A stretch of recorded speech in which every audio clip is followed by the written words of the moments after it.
I probably took that picture of Mandy and our younger brother, Lee. This has got to be up in Palmer, Alaska, in the wintertime, in the snow. We loved to play in the snow and ride horses. It was neat. That wintertime in Alaska, we'd tie a sled to my horse. We'd ride around the yard, taking turns pulling each other on the sled. That was a lot of fun. My sister loved animals, and she loved cats and horses. It was our one thing that we really connected with was horses and cats. Horses and cats were our thing. Mandy was very confident and happy kid. She had lots of friends, and she was very active. Mandy's personality, I would say vivacious. She was a hard worker at everything she did. When she committed to something, she really committed to it, and succeeded at so much of what she did, too. The day after Thanksgiving, on November 24th, 1989, Mandy left with Kyra, our German Shepherd, for her run down to the end of the road and back, down to the river. Mandy never came home. She would have fought off attackers. So we believe that it would have been through force, like a weapon of some type, to get her into the vehicle to kidnap her. Mandy's dog was very protective, but if the dog is overcome by force or weapon was forced away from her, I think the dog would have not been able to defend her.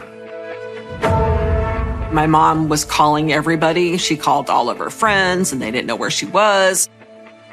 Mandy's not someone who would just take off. We knew there had to be foul play. We did have leads, but they never really materialized into any real prime suspects. Typically, the victim and the offender will know each other, there's a relationship, but when that doesn't exist, police have almost nothing to go off of. And it was an investigation that just went on for 28 years. I mean, she was so close. How can she disappear that close to home? We were all just broken. I mean, this shouldn't have happened. It's a picture of Mandy and I and my older sister, Mary Alice, who had just graduated. It was a happy day. Mary Alice is 7 years older than I am, which means she's 10 years older than Mandy. Mandy was born in Anchorage, Alaska on April 16th, 1971. Back then, we were just kind of your normal family. Mom was home and Dad worked. In 1974, my parents divorced, and my mom moved out and took with her Mandy and left me and Mary Alice and Brent with our father, Glenn. In 1983, my family moved to Washington from Alaska.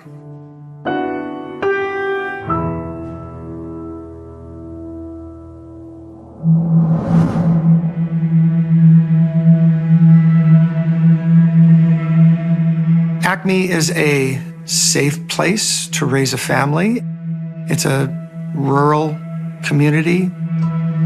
A lot of people live on farms down in the Acme Valley, probably populated by what you might call hippies, a little bit back to the earth. In 1983, Mandy joined Mount Baker High School. Mount Baker High School in the 80s definitely had big hair.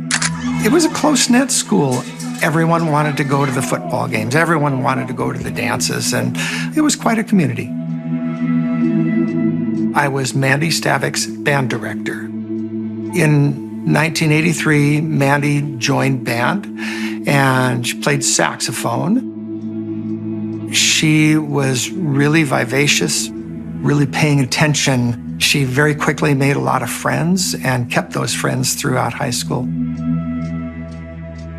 Mandy was amazing. She was very active in high school. She did just about every sport she could think of. And my mom would kind of joke with her, and she's like, you can't do softball and basketball. She's like, oh, watch me. She was popular. She was bubbly. She was happy, very friendly. She would make people feel comfortable.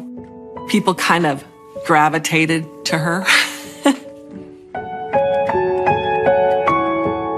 In 1989, Mandy graduated from Mount Baker High School. And then in the fall, she went to Central Washington University. Mandy was ready to take on the world. She just had everything going for her. And she knew where she wanted to go, and she was ready to pursue it.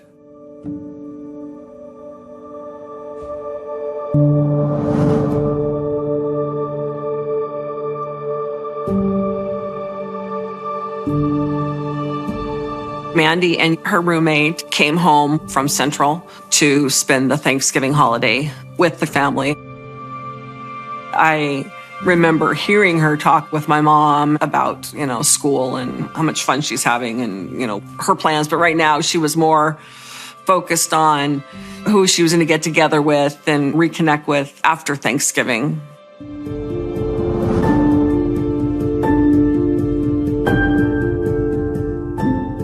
The day after Thanksgiving, on November 24th, Mandy had stayed at the house and she hung out with her friend. In the morning, we all ate leftovers, had pumpkin pie, and her roommate were going to go for a walk first. And then after their walk, Mandy was going to go for a run.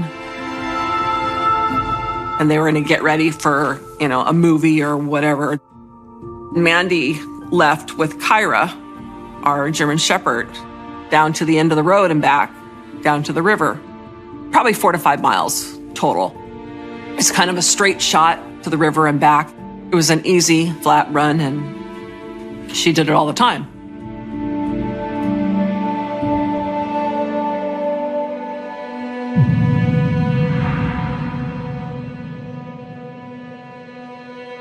I do remember my mom calling me and telling me that Mandy was missing. And I was just like, what? She goes, yeah, Mandy, she went for a run and didn't come home. And Kyra, the dog, just returned, but she was not herself. I want to say that she might even have been limping a little bit. My mom called the police immediately.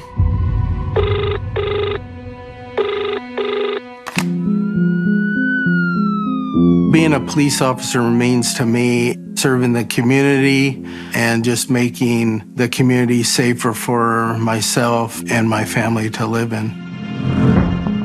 I started out as an explorer with the Bellingham Police, and I was hired by the Sheriff's Office in January of '89. I also attended Mount Baker High School just like Mandy did. Once Mandy was reported missing, search and rescue was called out.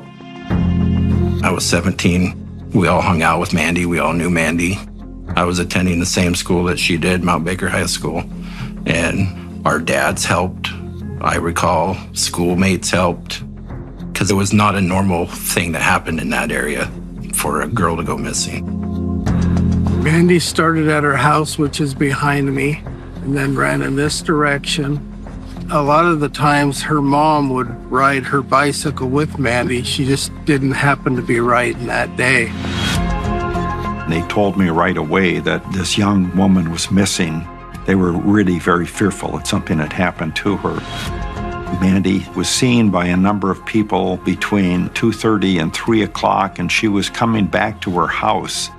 A friend of hers had seen her running and had pulled into a house and was waiting for her to run by, and she never did. We know that her brother Lee saw her at a residence just down the road from her house. We believe that she was abducted between the last time she was saw by her brother Lee and between her house.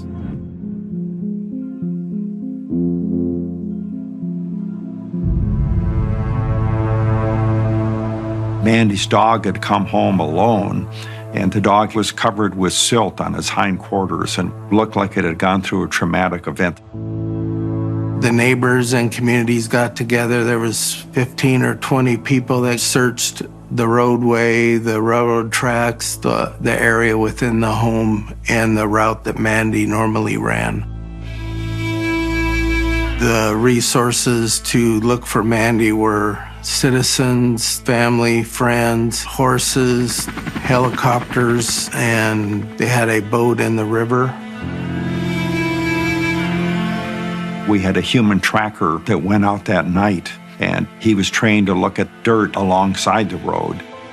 And he found traces of a car stopped, and a person got in on the passenger side, and alongside the vehicle was a ditch, and it was filled with water and silt. The family dog was cowering and wouldn't come with the tracker to go down, so we felt that she had been taken at that location. We thought the dog had been kicked into the ditch, and that's why the dog had silt on it. As a family, we didn't have any information other than, that she's missing and they're looking, but they did keep us up to date, obviously, but I seem to kind of wave between total denial and hysteria, and I haven't been able to sleep, and you remember all the things you read in the paper, the Ted Bundy and the Green River killings and all of these terrible things, and all you can think of is, it doesn't happen to you. It doesn't happen here on Strand Road, but it did. we kept hoping. You want to hope for the best. Of course, that didn't work out well.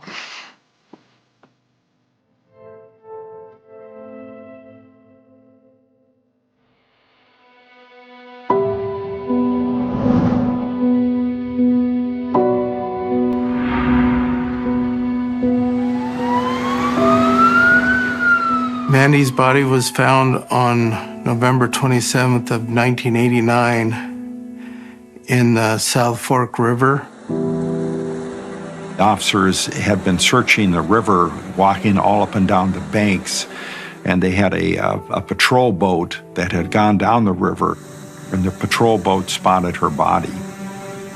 Mandy's body was found right here. She was facing downriver, outstretched, face down.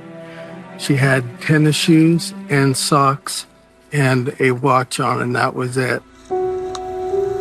We could tell by looking at the body that she had not been carried very far down the river. So we felt that she had been deposited there, and it looked as though she had drowned, and it would have been very close to where we found her.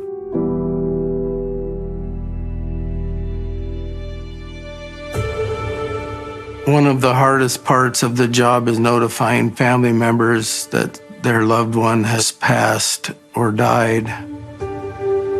I was at home with my mom, kind of waiting, and the police arrived and let us know that they found her body. I was shattered. I was just absolutely floored and shattered. I was mad that this was happening. I remember running out into the field behind our house and just screaming, just guttural, as loud as I can and as long as I could. Just anger, like, at everything. At God, why, how could he let something like this happen to us?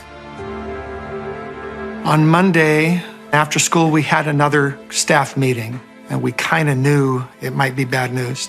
And we went to the meeting, and it was announced by our principal that Mandy's body had been found. It was devastating to find out she had died. Such a vibrant young lady, seemingly for no reason, had died.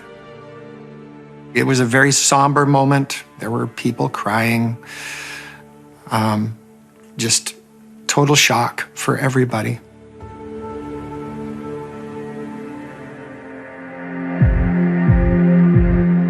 When Mandy's body was removed from the crime scene, she was taken to the Whatcom County Medical Examiner's office, where she's examined thoroughly by the medical examiner. They found scratches on her legs, which indicated she'd run through the brush in an attempt to get away. We believe she was trying to escape and was running through blackberry bushes. We also discovered a hematoma, which is bleeding under the scalp, and it was on the top and right side of her skull. That was examined very carefully. This large bruise indicated she was struck or hit, and they found water in her lungs, which indicated that she had drowned. And it appeared she was just allowed to flow with the stream and then was caught up with the branches where we found her body. Our medical examiner also determined that Mandy had been sexually assaulted.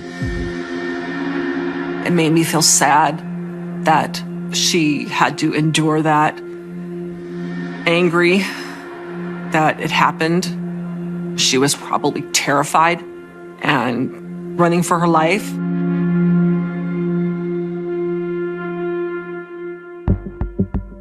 The crime scene where Mandy's body was found was important to preserve evidence in the form of footprints in the sand, to do canvass of the area for clothing or objects or anything to that effect. At that time in 1989, DNA was a new testing program that the FBI was doing mostly. The FBI worked with us in the laboratory and the sheriff's office and came up initially with a couple of suspects. And I got search warrants for them, and we cleared them through DNA analysis, and we eliminated them from the investigation. We checked all the sex offenders, and the officers are going door to door and checking on people and looking for anyone that could possibly be a suspect. This went on for a long time. We had a number of people that they were looking at initially. There was a lot of suspicion by police that this murder was committed by the Green River Killer, who was later identified as Gary Ridgway. The Green River Killer would prey on women running in rural areas on trails outside of Seattle. He would attack them, rape, and murder them. It's exactly what happened in this case. The exact same pattern with the exact same time frame. It was a lot that would link this case to this very infamous serial killer. This very plausible lead that the Green River Killer had actually just moved a little bit and had actually been responsible for the murder in this case didn't end up panning out, because the DNA found in Mandy's body and DNA found in the other victims' bodies of the Green River Killer were not the same. I believe the case was held back by lack of evidence. You have biological evidence in the form of semen. However, we have no way to test that or compare that against people at that time. So it was very important to preserve that evidence for future testing.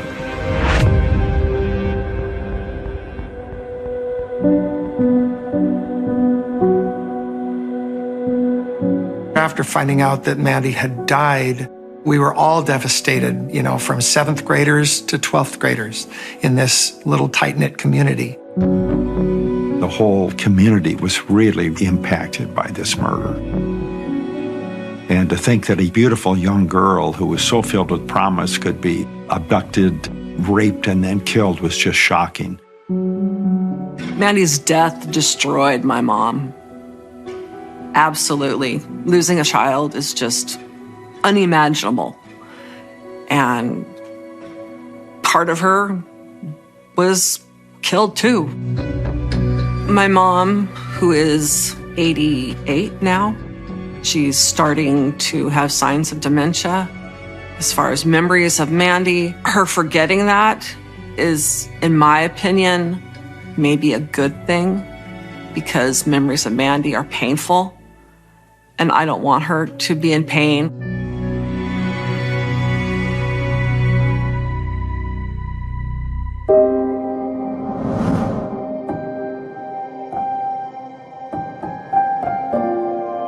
Mandy's funeral took place at the high school auditorium. It was a packed house. There were so many people there. It was just crazy. Mandy had been on that stage many times. I had our jazz band, of which Mandy had been a member. The jazz band played a song at this memorial service, and we played Here's That Rainy Day. I remember the song real clearly. It just seemed appropriate.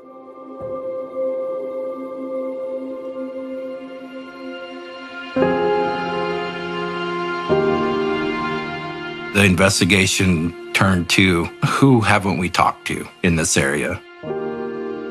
They continued talking to classmates, old boyfriends, people that lived in the area, people that committed violent crimes, and nothing was coming to the forefront of who did this to Mandy Stavik. But investigators never let it go. In fact, many detectives had pictures of Mandy on their desks because they didn't want to forget this victim and remembering we have to keep working this. And they did. In fact, investigators in this case kept writing to the FBI asking were there any updates? Did they rerun the DNA and find any hits? But unfortunately, none of those ever panned out. As time progressed, it felt like this case would go unresolved. Mandy's family was kept appraised of the status of the case, as well as letting them know that we had not given up and that it was still assigned to somebody. As time went on, people started losing interest, and it wasn't quite such a big story. And I didn't think they would ever find him. And in some ways, I kind of put it away.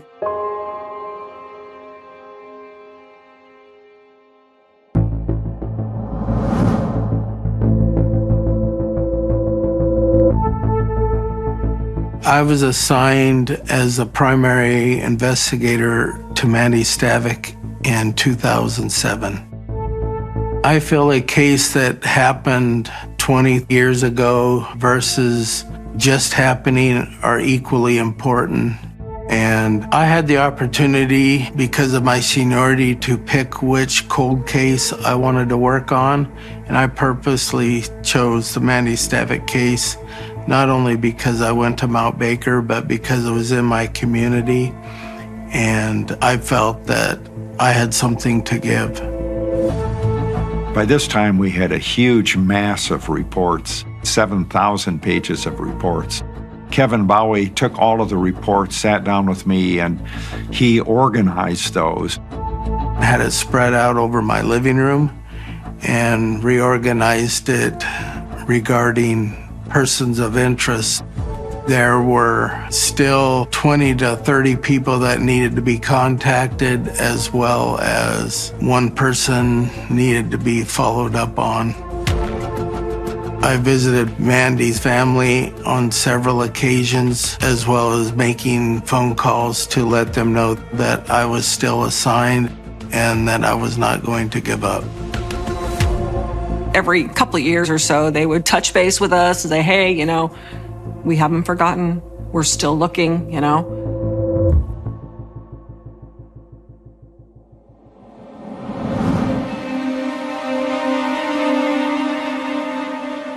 The only evidence that we were able to recover from the scene was DNA evidence found on her body, which we were able to preserve. So we started out doing DNA sweeps of individuals that lived in this area or were registered sex offenders. In 2010, myself and an FBI agent traveled to Cambodia to interview a suspect in this case. His DNA was collected. However, it did not match that was left on Mandy's body. In 2012, I asked the lead detective, Kevin Bowie, if I could review the case. My belief was that it could be a local person. as far as the DNA not coming back into the system. Either the person hasn't been caught for another crime or the person hasn't been booked. In 2013, a schoolmate of mine came to me and said she had some information to tell me of some suspicious happenings to her that may be aligned with what happened to Mandy Stavik. It was during the summer, a number of women were at a water park in Whatcom County. One of the women said, one person I thought could have been involved in this was Timothy Bass. And she described an incident she had with Bass where he had tried to grope her. The other woman said she had a similar experience. He had come to her house, wanted a glass of water, then refused to leave unless he had sex with her. And so she said she finally had to throw him out and was really concerned. So they said, we should go to the sheriff's office and tell him that he is someone that should be looked at.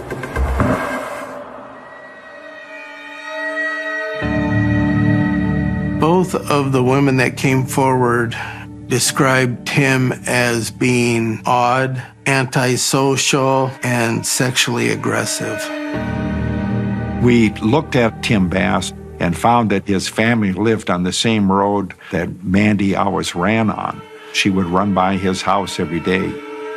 They realized right after this murder, he had moved out of the area to another city in Whatcom County and had not been involved in the search for her. Detective Ken Gates knew Tim. He was friends with Tim's brother. So Ken Gates and I went out to Tim Bass's house.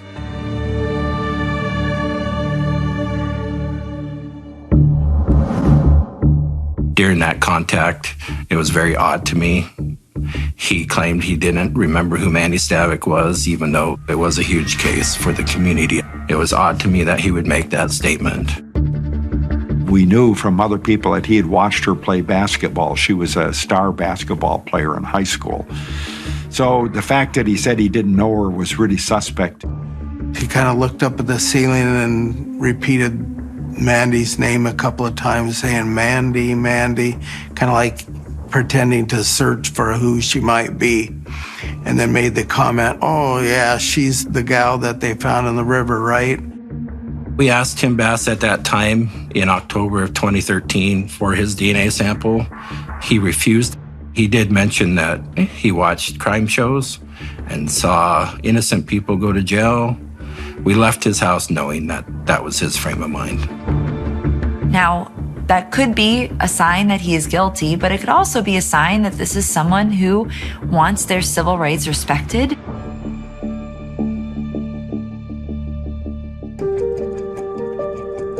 So the next step was to see if we could get a DNA sample from his place of employment.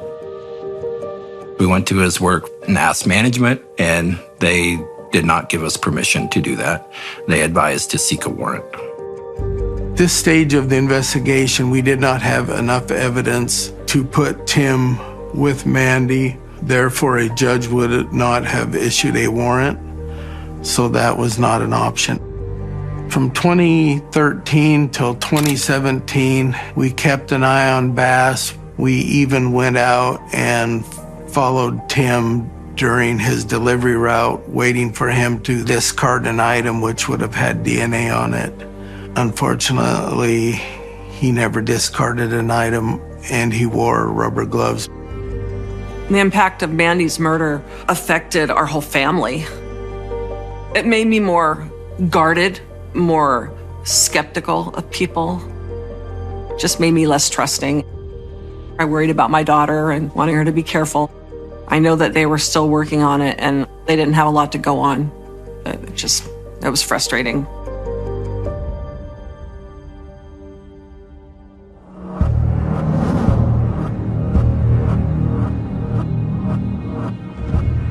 In August of 2017, we had followed Tim on his route, and his supervisor made the statement, well, I know what you want. You want Tim's DNA. And she said that she could get his DNA. She told me that she had a cup which he had drank from, as well as a Coke can that she had collected out of the garbage, which he threw away. So I collected the can and the cup to have it shipped down to the state crime lab. In December of 2017, I got back to the office and my coworker had stated that he had gotten an email from the state crime lab wanting to know what my phone number was.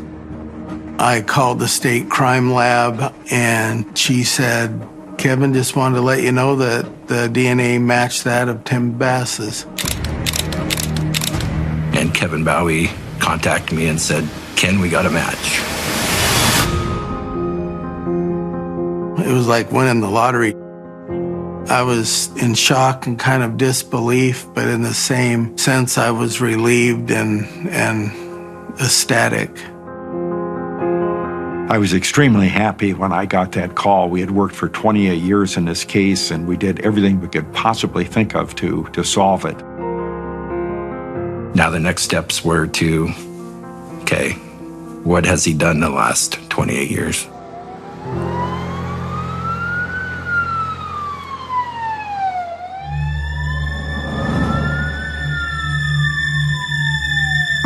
We developed a strategy to arrest Tim Bass. We did not want to have an incident at his house because he had children, he had his wife. So it was decided that we would take him down at his place of work. We drove out to Tim's place of employment. It was about 8 o'clock in the morning. He was walking from the warehouse to his truck. We stepped in front of him. I asked him, you remember me? And he said, yes. He looked at us and said, well, what's going on? What's this about? And I said, well, I believe you know what this is about. And he was arrested.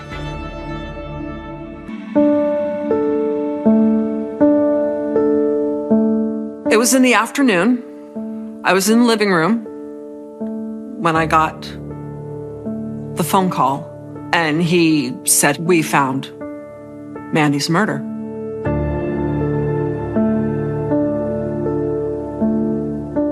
And the ironic thing was, it was my mom's birthday. We were notified on my mom's birthday, her 81st birthday, December 12th, 2017.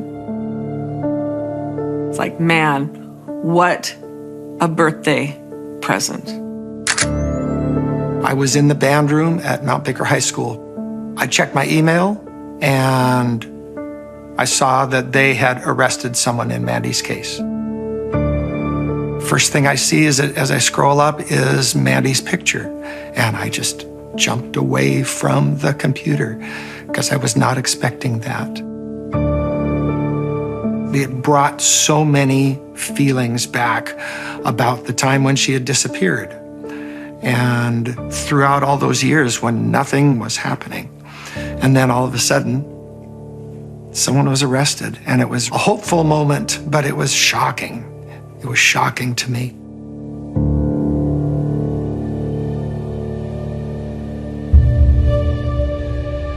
Tim Bass was brought into the station where detectives interviewed him. Tim, can I get those off of you now, please? And he denied everything. When we talked to you at your work, you said repeatedly, I know I didn't have contact, I didn't know her, I had no, I didn't kiss her, I didn't touch her, I didn't have sex with her. And we asked in different ways, we asked it multiple times. We asked him if he ever dated Mandy. He said no, that he had never dated her. He never had any sexual relationship with her, that he just watched her basketball games.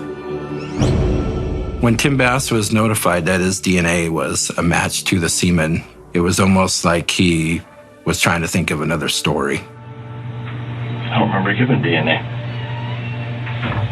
I'm trying to figure out how that presence would be there. I don't know what to do here.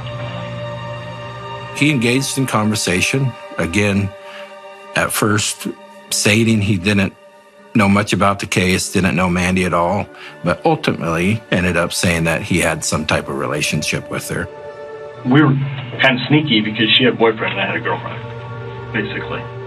So Had you known? I pretty much thought it was probably done because she's going to college. Tim was asked about dating her, what they did on dates. Did they come to her house? Did she come to his house? Locking him into a story to try to take him back to 1989 to see where he was at the time. I've been told not to say stuff. And, hell with it. I can't do this. I can't, I trust you guys. I can't. If this bites me in the ass, or if this is not what I'm supposed to do, then whatever. I don't give. I slept with her. There's no way that she would even give him the time of day. Maybe in his, his dreams. There's no way. It was just laughable that he would say that. We knew this was a lie when we pressed him on, well, do you know why Mandy was going to school? Do you know what she was wanting to study? It's not ringing a bell. I can't remember. Let me think for a second. He had no idea why, which proved that they had no relationship. Otherwise, they would have talked about whether she was enjoying college or she wasn't. He had no idea of any part of her life. I think I've said enough. Okay. Yeah. Are you wanting a lawyer or not? You said that you should have a lawyer. Yeah, I want a lawyer. Okay.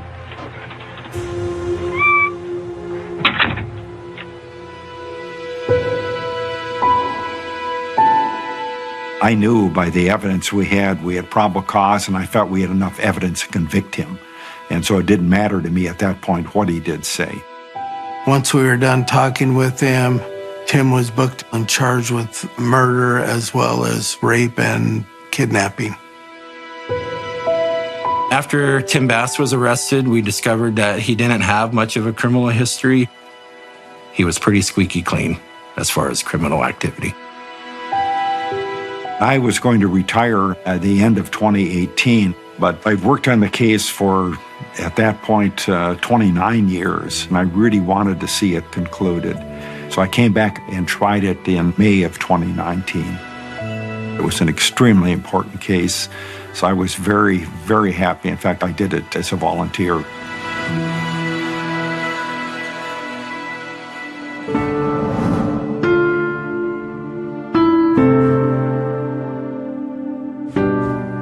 When Mandy's murder trial began, I did go to most of it, but there was a lot that I just could not sit through.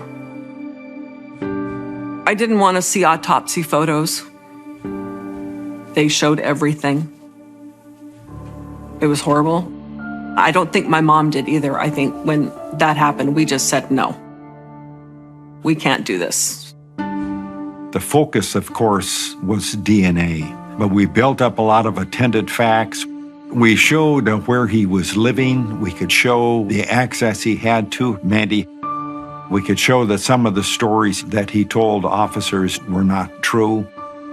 We could show by the timeline that he moved to a different city when we were right in the middle of the investigation, and we felt that he was trying to get out of sight, out of mind. We could show the other involvement he had with women. So we had a variety of things that circumstantially pointed to him. And then, of course, we had the DNA, which was irrefutable. His brother also provided some information. He showed that Tim was wanting him to lie and give Tim an alibi, which his brother refused to do. The first time that I saw Tim at the trial, my feelings were anger, disgust that he got to spend the last 28 years free after doing what he did. I was mad. I was angry. I met with Mandy's family on a number of occasions. We really try to keep real close contact with them. They're extremely nice people, and we really wanted them to understand what we were doing. He maintained his innocence When we're sitting in court listening to Tim Bass lie, blatantly lie, it was infuriating. We knew he was lying.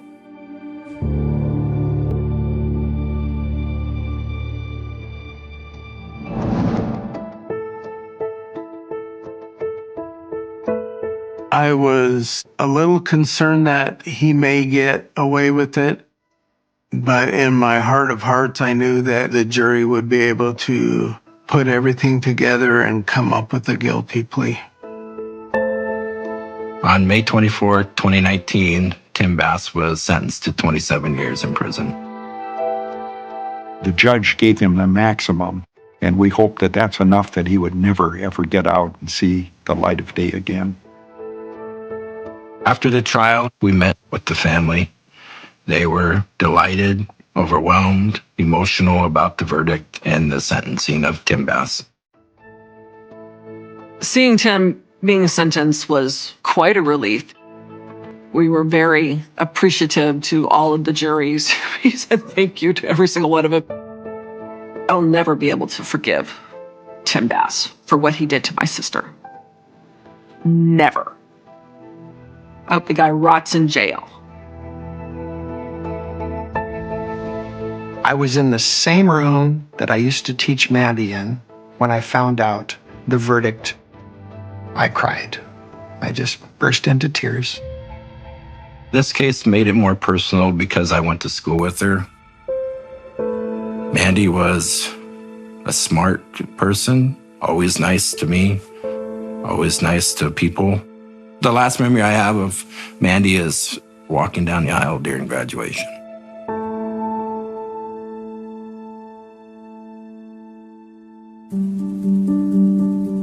What happened to Mandy broke my mom's heart, and I've seen her cry on several occasions. And me too. We cried together, in response to that. It's difficult. Over the years, the murder of Mandy meant less to the kids because they were so young when Mandy died. The one place that we would get discussion going in the band room at Mount Baker, there's a plaque with Mandy's picture, and kids periodically would ask, what's this all about? So we'd tell the story then. Our biggest connection was our horses. We would ride together, and that was really cool. That was fun. Yeah, she was a great rider. She was definitely an all-American girl. I really question whether justice is ever served when somebody's killed or murdered. But I'm glad that Mandy's story is still alive and that her memory is still in everyone's heart and on their minds. If I could say one last thing to Mandy, it's just to let her know that I love her. You don't always say it, it's kind of an assumed thing, but it'd be nice to be able to tell her that I loved her. They still talk about the snow, not the murder, not the arrest, not the DNA hit that exploded across Pennsylvania newspapers 32 years later. The snow, because on the morning Evelyn Mercer disappeared, February 14th, 1990, the entire town of Ashcroft woke beneath a sky so white and so silent that even old men who had lived through harsher winters claimed they had never seen anything quite like it. Silence changes places. It makes ordinary streets feel abandoned. It makes familiar faces look suspicious. It forces people to hear sounds they usually ignore. A screen door closing. A truck engine idling too long. Footsteps that stop suddenly. The kind of details that become obsessions decades later. At 7:18 a.m., Evelyn left her apartment above Miller's Pharmacy. She was 26 years old, a local librarian, engaged to be married, known for remembering birthdays nobody else remembered, known for returning lost books without charging fines, known for walking the exact same route to work every morning, routine, predictable, safe, the kind of life small towns celebrate. By 8:05 a.m., she was gone. No screams. No witnesses. No signs of struggle. Only fresh snow stretching across Main Street like untouched paper waiting for someone to write a nightmare upon it. The first person to notice something was wrong wasn't a police officer. It wasn't her fiancé. It wasn't even her family. It was old Mrs. Harriet Doyle, owner of the flower shop 2 doors from the library. Harriet had seen Evelyn every weekday for nearly 4 years.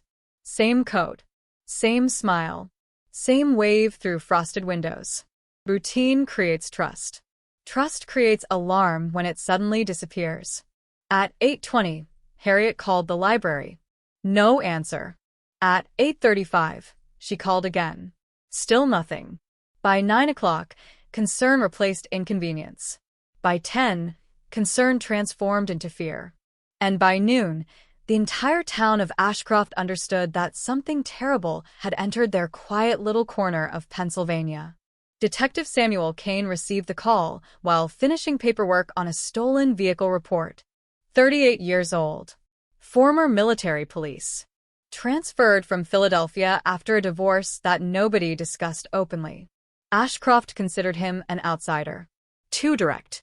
Too serious. Too unwilling to accept explanations that made other people comfortable. The town would soon learn exactly why that mattered. When Kane arrived at the library, the front door remained locked. Lights off. No footprints leading toward the entrance. Only snow. Endless snow. The kind that preserves truth and destroys it at the same time. Because fresh snowfall records movement with perfect honesty. But another storm, another hour, another set of boots, and history vanishes forever. Investigators retraced Evelyn's route. Apartment. Bakery. Post office. Library. Simple. Ordinary. Except halfway between the bakery and the town square, something interrupted the pattern. Footprints. 2 sets. One belonging to Evelyn. The other larger. Male. The tracks moved beside hers for approximately 30 yards. Then both vanished near the curb where plows had pushed fresh snow into thick frozen walls. No continuation. No return path. Nothing. As though 2 people simply dissolved into winter air. The newspapers loved that detail. The girl who disappeared into the snow. Headlines require poetry. Real investigations require facts. And facts were painfully scarce. By sunset, volunteers covered every road leading from Ashcroft. Hunters searched nearby woods. Church groups organized food stations. Families left porch lights burning. Entire communities mobilized differently when victims belonged to them. Evelyn belonged to everyone. That made her disappearance unbearable. Her fiancé, Daniel Mercer, arrived at the station shortly after dark. 29. High school history teacher. Quiet. Intelligent. The kind of man neighbors described as dependable. He answered every question. Provided timelines. Offered details investigators hadn't even requested. Cooperation usually helps. Sometimes it raises additional questions. Kane noticed something unusual. Daniel never cried. Not once. Not during interviews. Not during searches. Not while speaking with Evelyn's parents. Grief expresses itself differently in different people.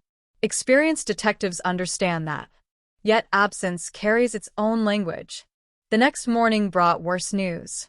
Search teams discovered Evelyn's scarf. Blue wool. Handmade by her grandmother. Found near Blackwater Creek, approximately 4 miles outside town. No blood. No additional clothing. No body. Just a scarf resting against snow-covered stones as though someone had placed it there deliberately. The discovery shattered whatever optimism remained. Accidents leave patterns. Runaways leave motives. Violence leaves fragments. This felt like performance. Someone wanted investigators to find something. Just not everything. The FBI arrived within 48 hours. Media trucks followed. National attention descended upon Ashcroft with brutal efficiency. Reporters interviewed neighbors. Speculated endlessly. Turned ordinary lives into public entertainment. Small towns hate outsiders. until outsiders promise answers. Then they become necessary evils. Special Agent Richard Holloway took command of federal involvement. 51 years old. Veteran investigator. Calm under pressure. Known for solving child abduction cases throughout the Northeast. He reviewed local evidence and reached an uncomfortable conclusion. Whoever took Evelyn understood Ashcroft intimately. No random predator could navigate that storm. No stranger could predict her movements so precisely. No outsider would know which roads remained unmonitored during severe weather. The danger lived among them. That realization infected the town like disease. Neighbors watched neighbors. Church attendance doubled. Parents escorted children everywhere. Trust, once broken, rarely returns unchanged. Weeks passed. Then months. No body.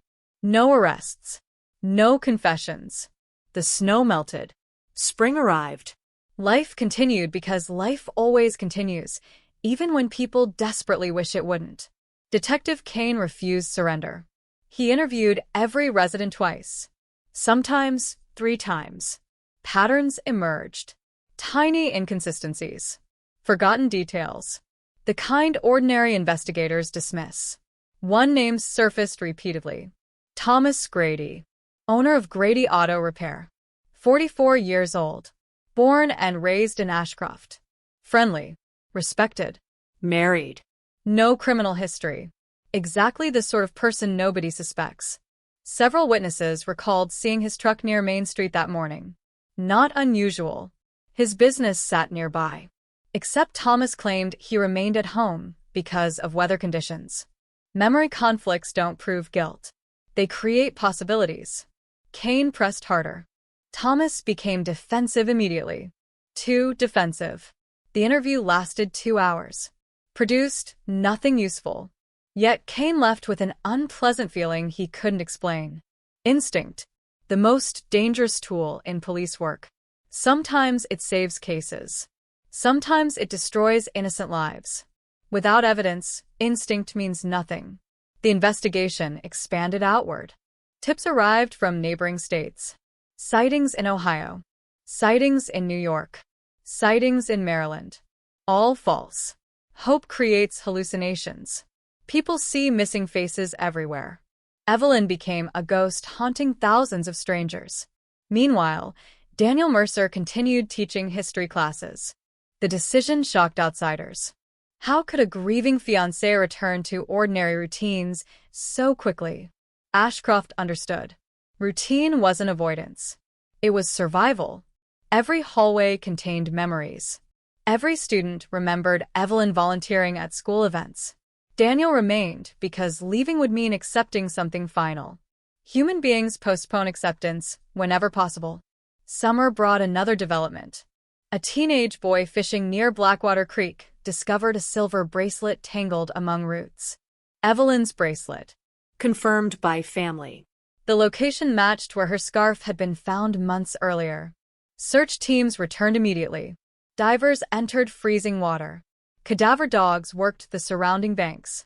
Nothing. Again. The creek surrendered clues while withholding answers. As though the landscape itself participated in the mystery. Years passed. The case grew cold. Cold case. 2 words capable of breaking families. Cold doesn't mean forgotten. It means suspended. Waiting. Evidence stored inside boxes. Photographs fading beneath fluorescent lights. Investigators retiring.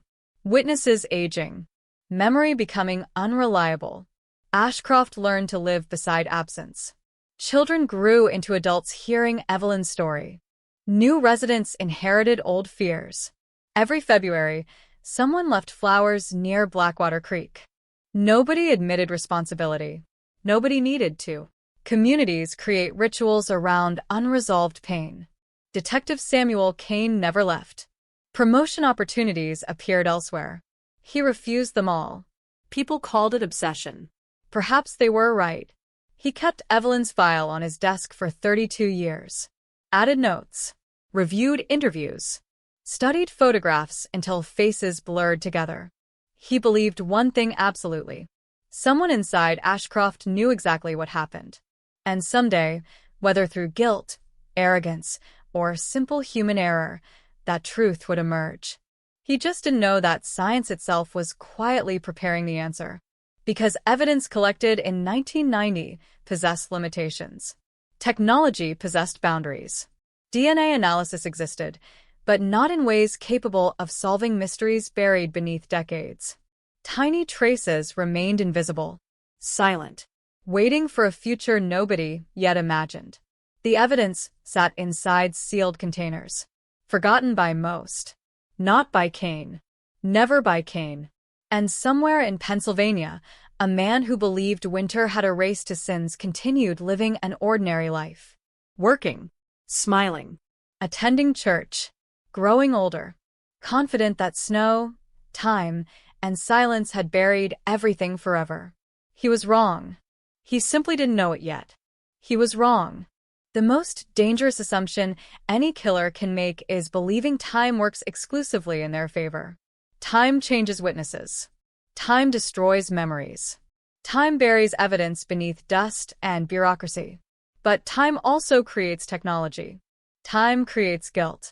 Time creates cracks inside stories people spend entire lives trying to maintain. And in Ashcroft, Pennsylvania, the years after Evelyn Mercer's disappearance did not bring peace. They brought adaptation. There is a difference. Peace means healing. Adaptation means learning how to carry pain without collapsing under its weight. The town learned adaptation.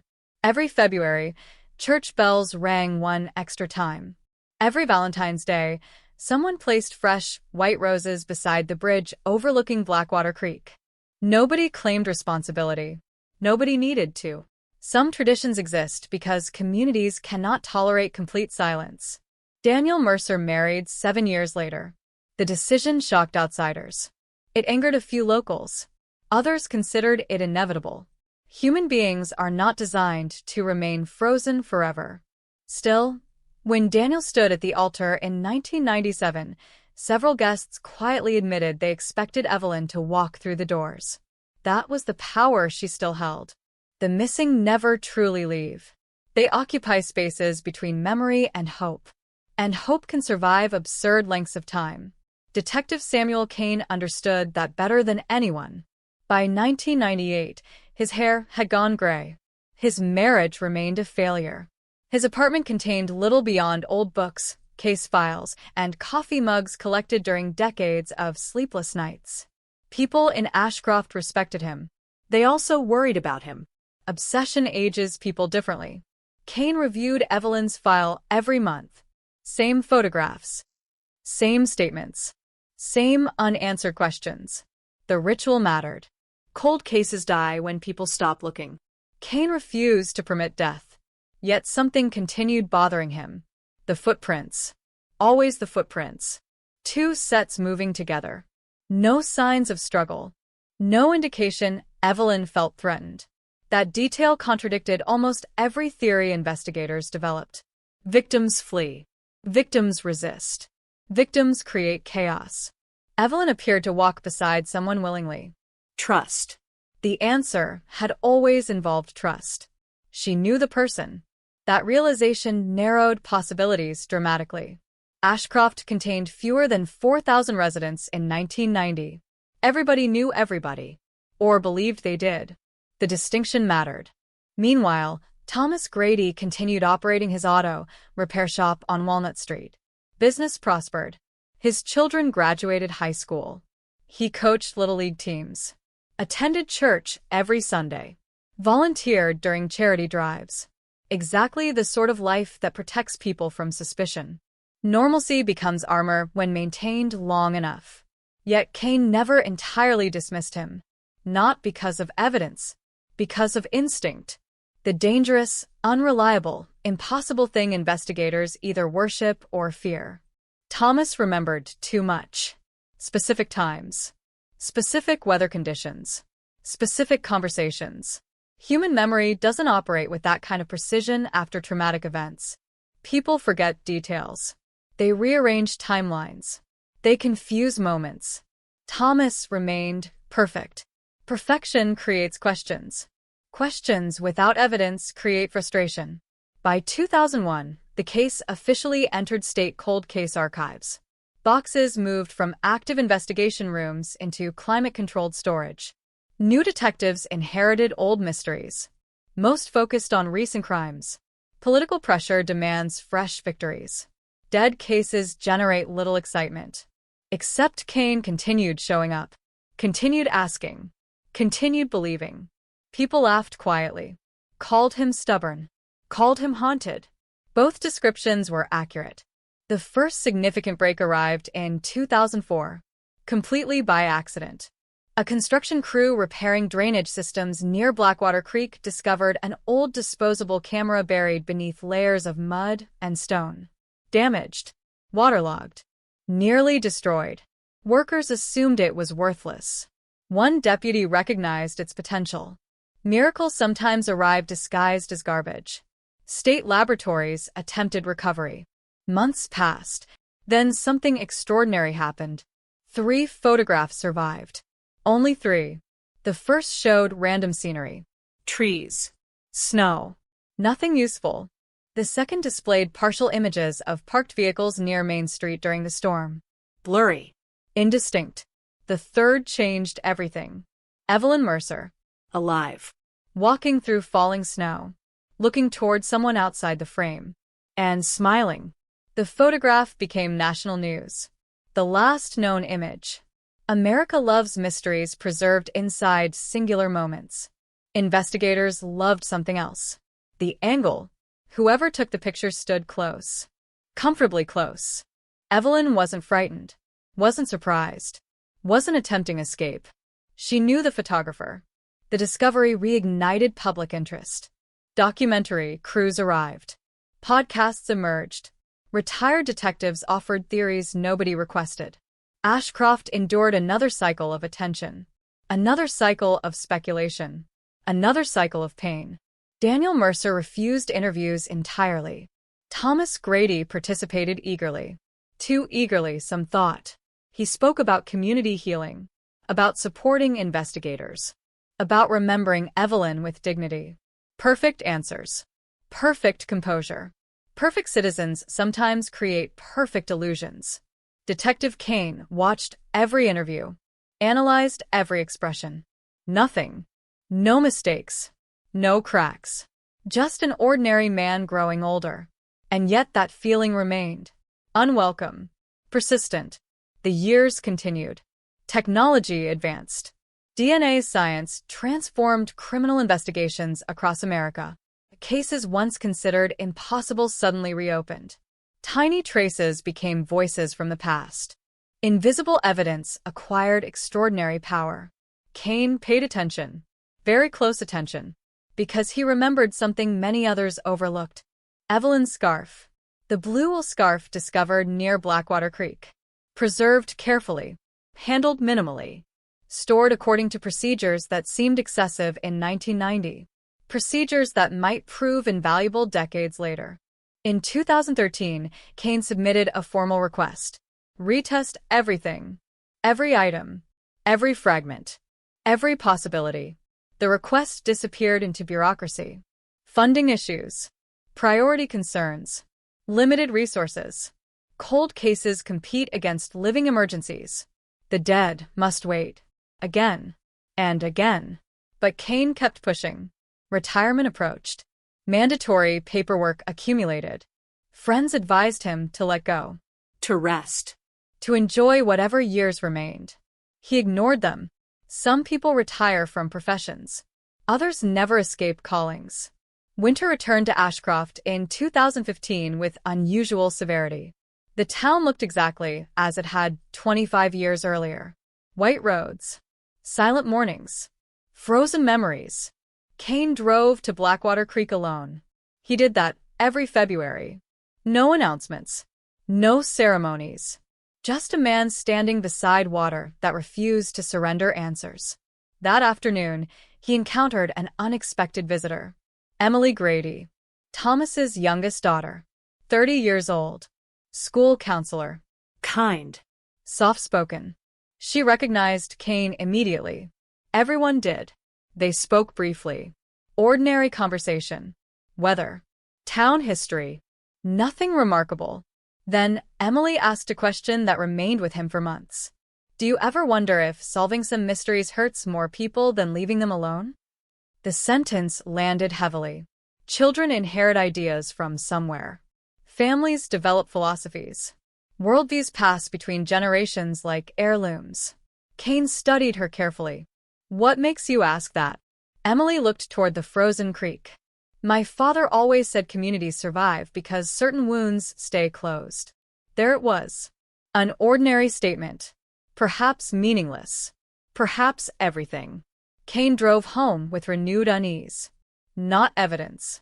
Never evidence. Just echoes. Echoes of thinking that prioritized peace over truth. The following year, advances in forensic genealogy transformed law enforcement.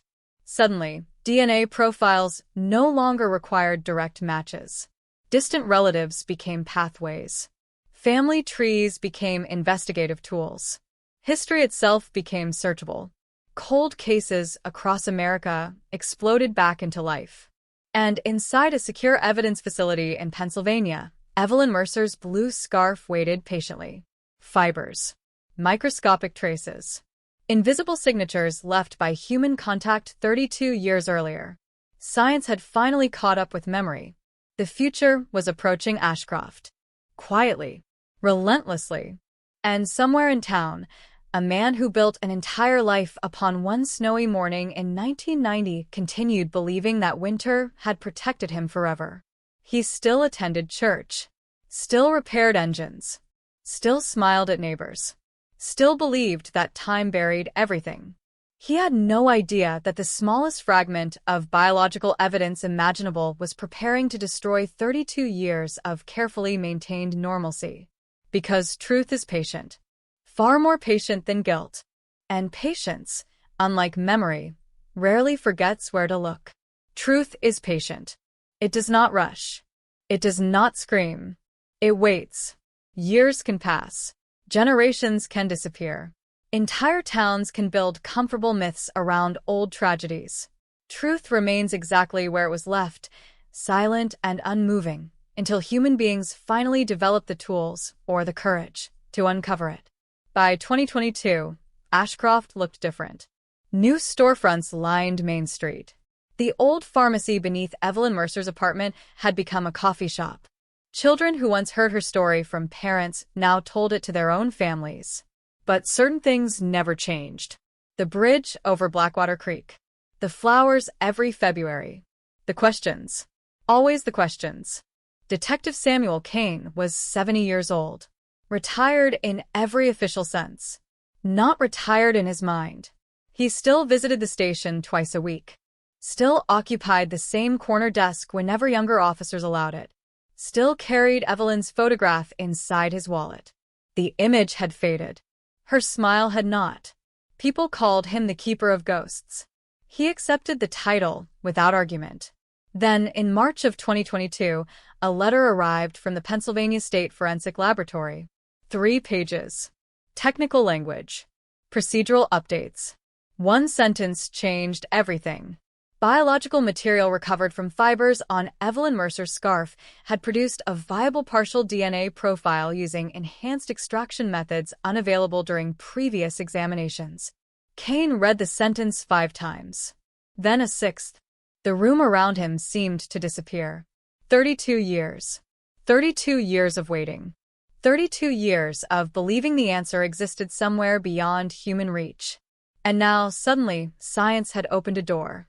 The profile remained incomplete. Not enough for direct identification. Not enough for immediate arrest. But enough for comparison. Enough for hope. The cold case unit reactivated within 48 hours. Boxes returned from storage. Evidence photographs covered conference tables. Young investigators who knew Evelyn only through archived files suddenly found themselves standing inside history. Among them was Detective Rachel Monroe, 34. Sharp, methodical, raised in Pittsburgh. No emotional connection to Ashcroft. No inherited loyalties. No memories clouding judgment. Exactly the kind of investigator Kane had prayed for. Fresh eyes see things old eyes accept. Rachel studied everything. Every statement. Every timeline. Every interview transcript. One name appeared repeatedly. Thomas Grady. Not as a suspect. Never officially. Simply as a man who existed near important moments. Nearby. Present. Helpful. Consistent. Perhaps too consistent. Rachel noticed something Kane had carried silently for decades. Thomas's original statement described weather conditions in extraordinary detail. Wind direction. Snow accumulation. Exact times. People reconstruct memories after trauma. They rarely preserve them with mathematical precision, unless those moments matter for reasons beyond ordinary observation. The investigation moved carefully. Modern cold cases require patience and secrecy. Public excitement destroys fragile opportunities. Detectives obtained discarded DNA samples from dozens of individuals connected to the original investigation. Voluntary submissions. Routine procedures. Community cooperation remained strong. Ashcroft wanted answers. Or, at least believed it did. Thomas Grady participated immediately. Smiling.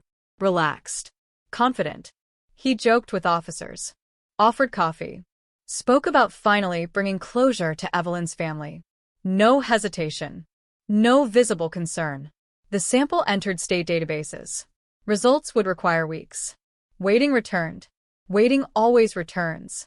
Meanwhile, Kane and Rachel revisited Blackwater Creek. Spring rain had swollen the water. The landscape felt different now. Less mysterious. More tired. Places carry exhaustion after holding secrets too long. Rachel asked the question nobody else had ever asked Kane directly. Why did you never stop believing? The old detective remained silent for several seconds. Wind moved through bare trees. Water struck ancient stones.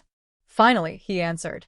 Because someone in that town went home after Evelyn disappeared and continued living an ordinary life. Nothing more. Nothing less. Rachel understood immediately. Murder changes victims. It changes families. It changes communities. But perpetrators wake up the next morning, eat breakfast, go to work, tell jokes, attend church. The normalcy itself becomes unbearable. The DNA results arrived on April 19th. Rain hammered against station windows. The atmosphere inside the building felt electric. People stopped pretending this was routine. History stood outside the door, waiting to enter. Rachel opened the report first, read silently, then stopped breathing. Not a complete match. Not enough for immediate prosecution. But the statistical probability connected the unknown profile to a specific family line. The Grady family. Silence consumed the room. 32 years of speculation. 32 years of uncertainty. And now science pointed toward one name that had lingered in shadows since the beginning. Thomas Grady. The room remained perfectly still. Kane did not celebrate. Did not smile. Vindication carried no joy. Only wait. Because instinct means nothing without proof. And now proof had finally begun speaking. The investigation accelerated immediately. Genealogists mapped extended family relationships. Additional warrants emerged. Old evidence underwent renewed analysis. Forensic specialists examined every item connected to the original case. Technology continued uncovering details invisible to investigators in 1990. Tiny fibers, microscopic skin cells, fragments of history preserved accidentally. Human beings leave pieces of themselves everywhere. Most simply don't realize it. News of renewed activity spread quickly through Ashcroft. Rumors exploded. Church parking lots became centers of whispered conversations. Old residents avoided reporters. Some defended Thomas passionately. Others suddenly remembered strange incidents long buried beneath decades of routine. Memory behaves differently once permission to doubt finally arrives. Emily Grady stopped attending community events. Her brother relocated temporarily to Pittsburgh. The family understood what others merely suspected. Something enormous was approaching. Thomas himself remained calm. Almost impossibly calm. When investigators requested another interview, he agreed immediately. The meeting lasted 4 hours. Rachel conducted most of the questioning. Kane observed quietly. Thomas aged well. Silver hair. Measured speech. The confidence of a man who believed he understood his own story perfectly. He denied involvement. Denied knowledge. Denied ever walking with Evelyn that morning. Yet when Rachel presented enhanced photographs from the disposable camera recovered years earlier, something changed. Not panic. Not fear. Recognition. Brief. Almost invisible. But real. The expression vanished within seconds. Experienced detectives live for moments like that. Tiny human failures. The mask slipping. Thomas recovered quickly. Too quickly. Years of preparation, perhaps. Years of convincing himself that truth belonged to the past. After the interview ended, Kane remained inside the room alone. The empty chair across from him seemed heavier than furniture should. 32 years. An entire lifetime. He thought about Evelyn. 26 years old forever. He thought about her parents, both gone now. He thought about Daniel Mercer, who carried absence into another marriage, another family, another version of life. Justice delayed becomes something strange. Not healing. Not revenge. Something quieter. Something closer to acknowledgement. That night, additional forensic testing produced another extraordinary discovery. The scarf contained biological material from 2 individuals, Evelyn and an unidentified male. The partial profile strengthened. The statistical likelihood became overwhelming. Still not enough. Not yet. But close. Dangerously close. Rachel called Kane shortly before midnight. Her voice remained steady. Professional. Controlled. Yet excitement leaked through anyway. We're almost there. Kane looked through his apartment window at falling rain. For decades he imagined this moment. Victory should have felt triumphant. Instead it felt tragic. Because answers come with consequences.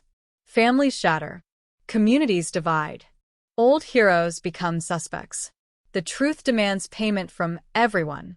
And somewhere in Ashcroft, Thomas Grady sat inside his warm home, surrounded by photographs, grandchildren, and memories. Perhaps he understood what was happening. Perhaps he had understood for years that science would eventually arrive. Perhaps every winter since 1990 carried a quiet terror nobody else could see. The snow that protected him had melted long ago. Only the illusion remained.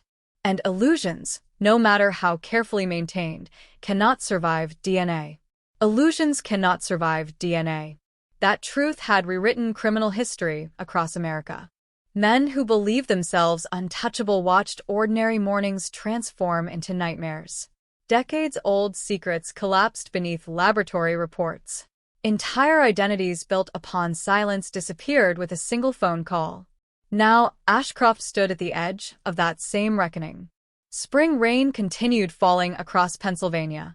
The kind of cold, persistent rain that makes people remember winter even after it is gone. Inside the State Forensic Laboratory, scientists worked carefully. The partial profile recovered from Evelyn Mercer's scarf had opened a door. The question was whether it could be pushed wide enough for justice to enter. Detective Rachel Monroe refused impatience. Cold cases punish impatience. Every mistake becomes ammunition for defense attorneys. Every assumption becomes weakness. She wanted certainty. Nothing less. Meanwhile, Thomas Grady continued living exactly as he always had. Morning coffee at 6. Auto shop by 7. Church meetings on Wednesdays. Dinner with family every Sunday. Routine. The most powerful disguise in human existence. Neighbors watched him differently now. Not openly. Not cruelly. Just differently. The rumors had escaped confinement. People noticed additional police vehicles. Reporters returned. Conversations stopped when certain names entered the room. Ashcroft understood that history was moving again. And movement creates fear. Emily Grady visited her father one evening shortly after the renewed investigation became public knowledge. The encounter remained private. Yet witnesses later recalled raised voices. Not anger. Pain. The sound of people realizing they may not actually know one another. Children spend entire lives constructing images of parents. Those images rarely survive accusations of murder. Detective Samuel Kane watched events unfold with unusual restraint. 32 years earlier, he would have pressed harder, moved faster, demanded immediate action. Age had taught him something important. Truth arrives on its own schedule. Human beings merely prepare the room. Still, old instincts remained alive. He returned once again to the original interviews conducted in February 1990. Thousands of pages, hundreds of statements. Most contained nothing useful. One interview stopped him cold. Margaret Ellis, former waitress, deceased since 2008. At the time, she mentioned seeing Evelyn speaking with a man near Miller's Bakery around 7:30 that morning. Investigators dismissed the account. Heavy snowfall, poor visibility, uncertain identification, routine limitations. But Margaret included a detail nobody revisited. The man kept his hands inside his coat pockets the entire time. Odd behavior. People remove gloves to gesture, to wave, to communicate. Keeping hands hidden suggests anxiety. Orconsealment. Rachel examined the transcript. Another small piece. Another fragment waiting decades for recognition. She ordered enhanced analysis of archived photographs from Main Street businesses. Most security systems in 1990 offered terrible quality. Blurry images, unreliable timestamps, technological fossils. Yet modern software performed miracles. Hours became days. Days became breakthroughs. One image emerged from obscurity. Grainy, incomplete, but unmistakable. A truck, parked near the town square. Dark blue. Ford pickup. Registered to Thomas Grady. The timestamp read 7:26 a.m. Thomas originally claimed he remained home that morning. The lie existed in black and white. For 32 years. Rachel stared at the image. Sometimes investigations do not move forward. They simply wait for human beings to develop better eyes. The next interview with Thomas occurred under entirely different circumstances. No friendly conversation. No casual atmosphere. No assumptions of cooperation. Just questions. Direct. Precise. Relentless. Thomas entered the room looking older. Not dramatically. Just enough. Enough for people to notice. Rachel placed the photograph on the table. Silence. Thomas studied it carefully. Too carefully. His breathing changed. Slightly. Almost imperceptibly. But detectives spend careers learning to recognize microscopic shifts. That your truck? Rachel asked. A long pause. Looks like it. You told investigators you stayed home. Another pause. I might have remembered wrong. There it was. The first crack. Small. Hairline. But real. Memory suddenly becoming flexible after 3 decades of certainty. Rachel continued. Why lie? Thomas looked toward the window. Rain tapped softly against glass. The sound seemed louder than usual. People make mistakes. Kane finally spoke. First words of the interview. Not about where they were when a young woman disappeared. Silence returned. Heavy. Oppressive. Thomas requested a lawyer shortly afterward. The interview ended. Legally. Properly. But everyone inside that building understood something fundamental had changed. The walls protecting him were weakening. Outside, Ashcroft erupted. News travels differently in small towns. It doesn't spread.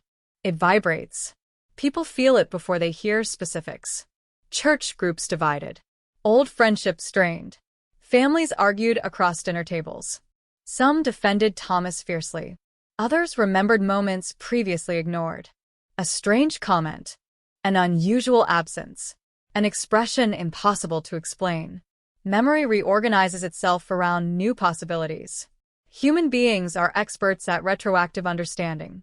Emily Grady stopped speaking publicly altogether. Friends reported concern. Embarrassment. Confusion. None of it surprising. The children of accused individuals inherit punishments they never earned. Meanwhile, Forensic genealogy continued producing astonishing results. Additional comparisons strengthened connections between the unidentified DNA and Thomas Grady's paternal line. The statistical margins became overwhelming. Not definitive. Not yet. But overwhelming. The law demands precision. Science was approaching it. Daniel Mercer received news through local reporters. Now 61 years old. Married. Father of 2. History teacher nearing retirement. He agreed to one interview. Only one. The television station expected anger.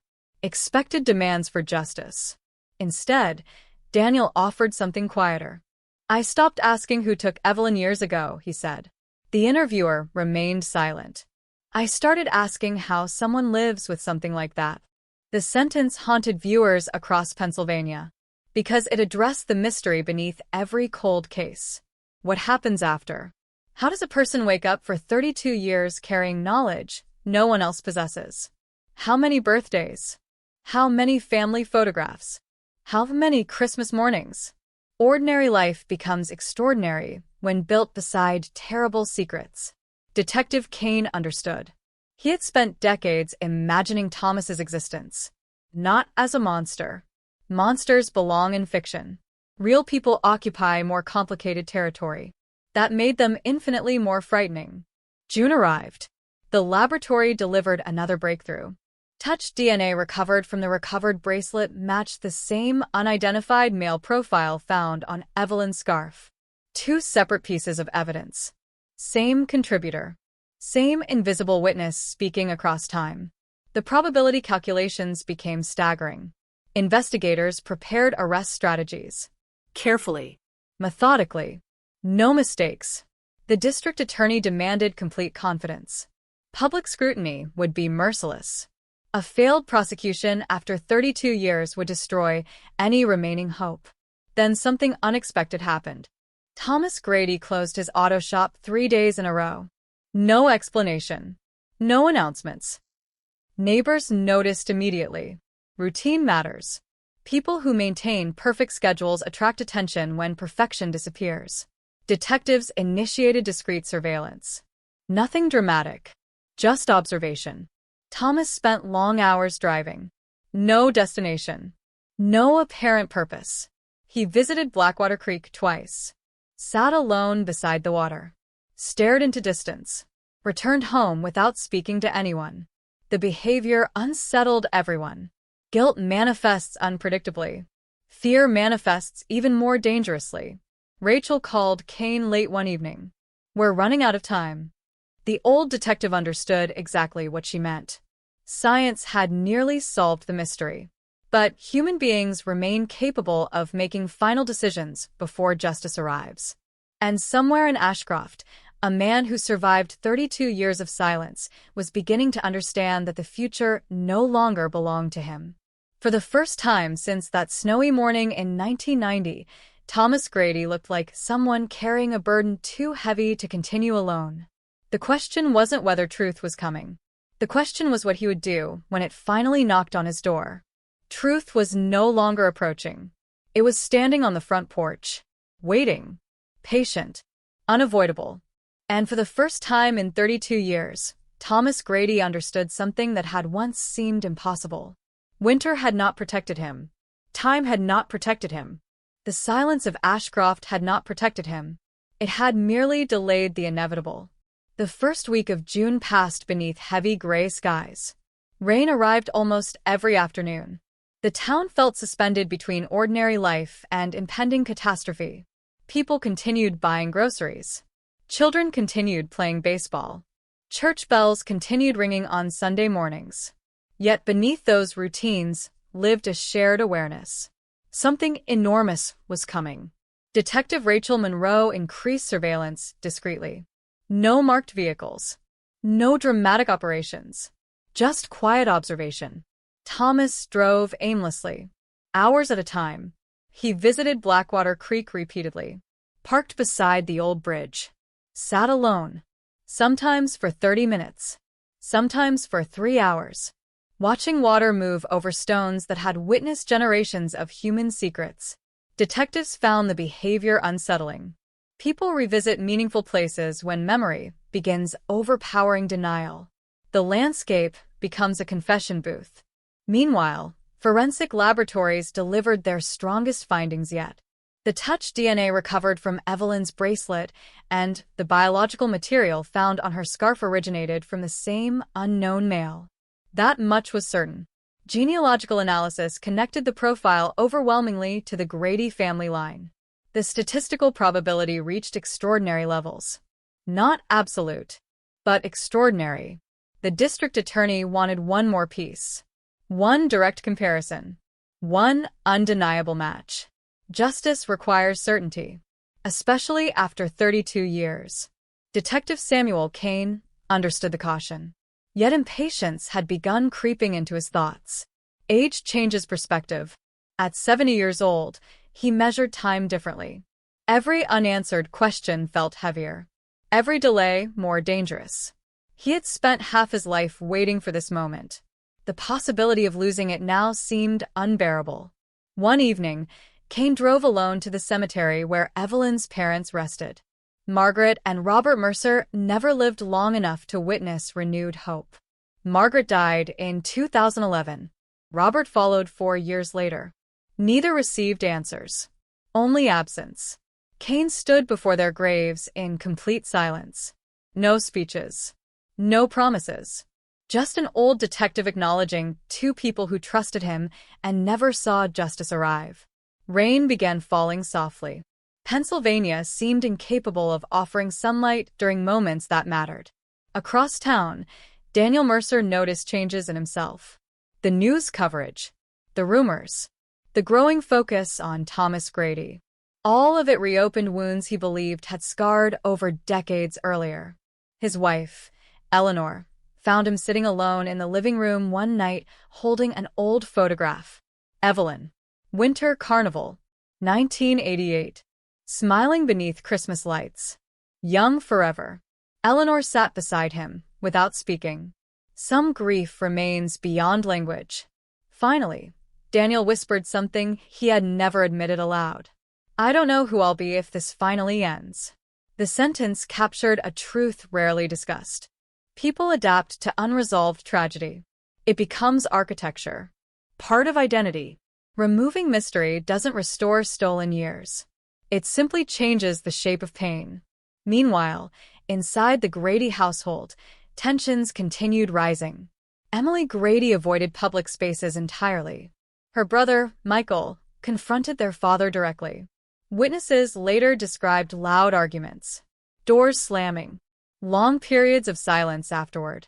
Nobody knew specifics. Families protect themselves instinctively, even while collapsing. Thomas offered no explanations, no anger, no dramatic denials, just exhaustion. Visible, growing.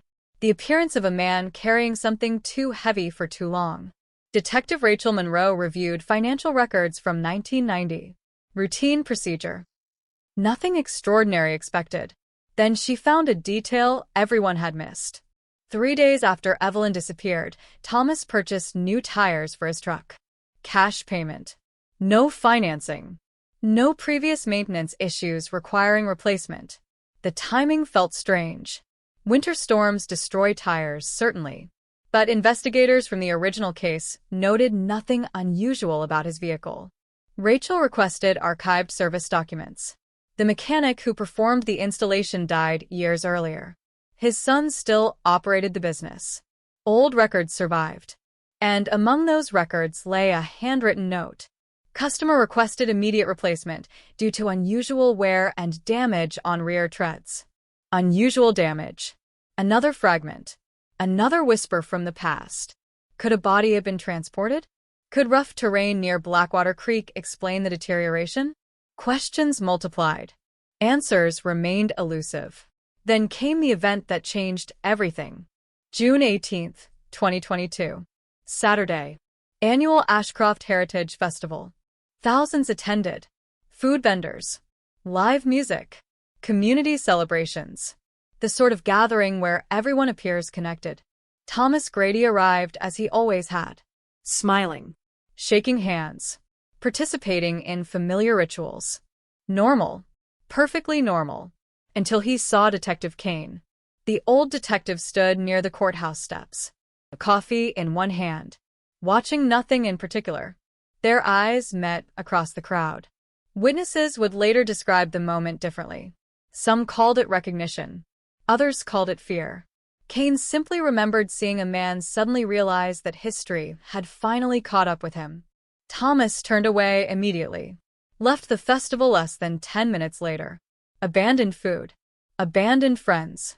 Gone. Rachel received the report within the hour. The behavioral shift mattered. People under pressure reveal themselves through departures more than arrivals. That evening, surveillance units observed Thomas driving north toward Blackwater Creek once again. Only this time he carried something. A cardboard box. Medium size. Placed carefully in the truck bed. No immediate intervention occurred. Legally, nothing justified action. Yet every instinct screamed. Detectives followed from a distance. Thomas parked near the bridge shortly before sunset. Removed the box. Walked into nearby woods. Disappeared for nearly 40 minutes. When he returned, the box was gone. Search teams entered the area after midnight. Carefully. Quietly. Rain complicated everything. Mud erased footprints. Darkness swallowed detail. Then a flashlight reflected off metal. The box. Buried shallowly beneath loose earth. Inside, investigators discovered photographs, letters, old newspaper clippings, and one object that stopped every person present: a silver pocket watch. Engraved. Property of Evelyn Mercer. Reported missing since February 1990. The world seemed to freeze. 32 years. 32 years hidden beneath silence. And now, suddenly physical proof. Not rumor. Not speculation. Proof. Rachel held the watch with gloved hands. Her voice barely rose above a whisper. He kept it. Human beings do strange things after committing terrible acts. Some destroy evidence. Others preserve it. Trophies. Memories. Reminders. Nobody fully understands why. Perhaps keeping objects means retaining control over moments otherwise lost to time. Perhaps guilt demands physical companions. The discovery transformed the investigation overnight. Search warrants expanded. The district attorney authorized preparations for formal charges pending final DNA confirmation. Media helicopters returned. National news outlets flooded Ashcroft once more. The cold case that haunted Pennsylvania for 3 decades had awakened completely. And somewhere inside his quiet house at the edge of town, Thomas Grady sat alone while rain struck his windows. He knew, without question. He knew, because people who carry secrets for 32 years develop extraordinary instincts about danger. The pocket watch had survived. The DNA had survived. The lies had not. For the first time since that snowy Valentine's morning in 1990, Thomas Grady faced a reality more terrifying than prison. He faced the possibility that Evelyn Mercer had never truly disappeared. She had simply been waiting, patiently, relentlessly, for science, memory, and truth to find their way back home. She had been waiting, not in the way grieving families describe waiting, not in the language of hope or prayer. Something quieter. Something more relentless. A presence preserved inside evidence boxes, forgotten photographs, and microscopic traces of human contact that refused to vanish. 32 years earlier, winter covered everything. Now science was removing the snow 1 grain at a time. The discovery of Evelyn Mercer's pocket watch detonated across Pennsylvania. News stations interrupted regular programming. Podcasts dedicated emergency episodes. National outlets revived headlines many believed belonged to another era. Cold case breakthrough. Missing librarian mystery nears resolution. DNA and hidden evidence shake small town. Ashcroft responded exactly as communities always do when history refuses to remain buried. People chose sides. Not officially. Never officially. But quietly. At kitchen tables. Inside church parking lots. Across late-night phone calls. Some insisted Thomas Grady must be innocent. A good father. a respected businessman, a man who coached baseball and repaired cars for neighbors who trusted him. Others looked backward through memory and began finding moments that suddenly felt different. Human beings excel at rewriting the past once new information arrives. Both reactions existed simultaneously.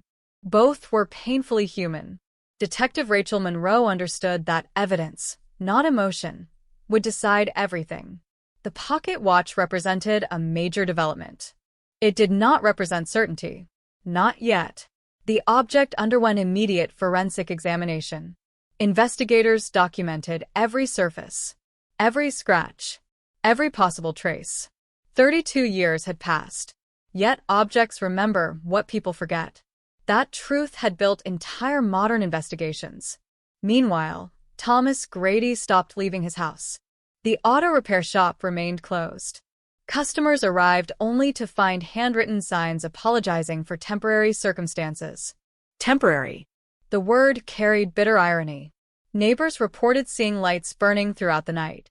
Curtains remained closed during daylight hours. The man who spent decades participating in every community event had suddenly vanished into isolation.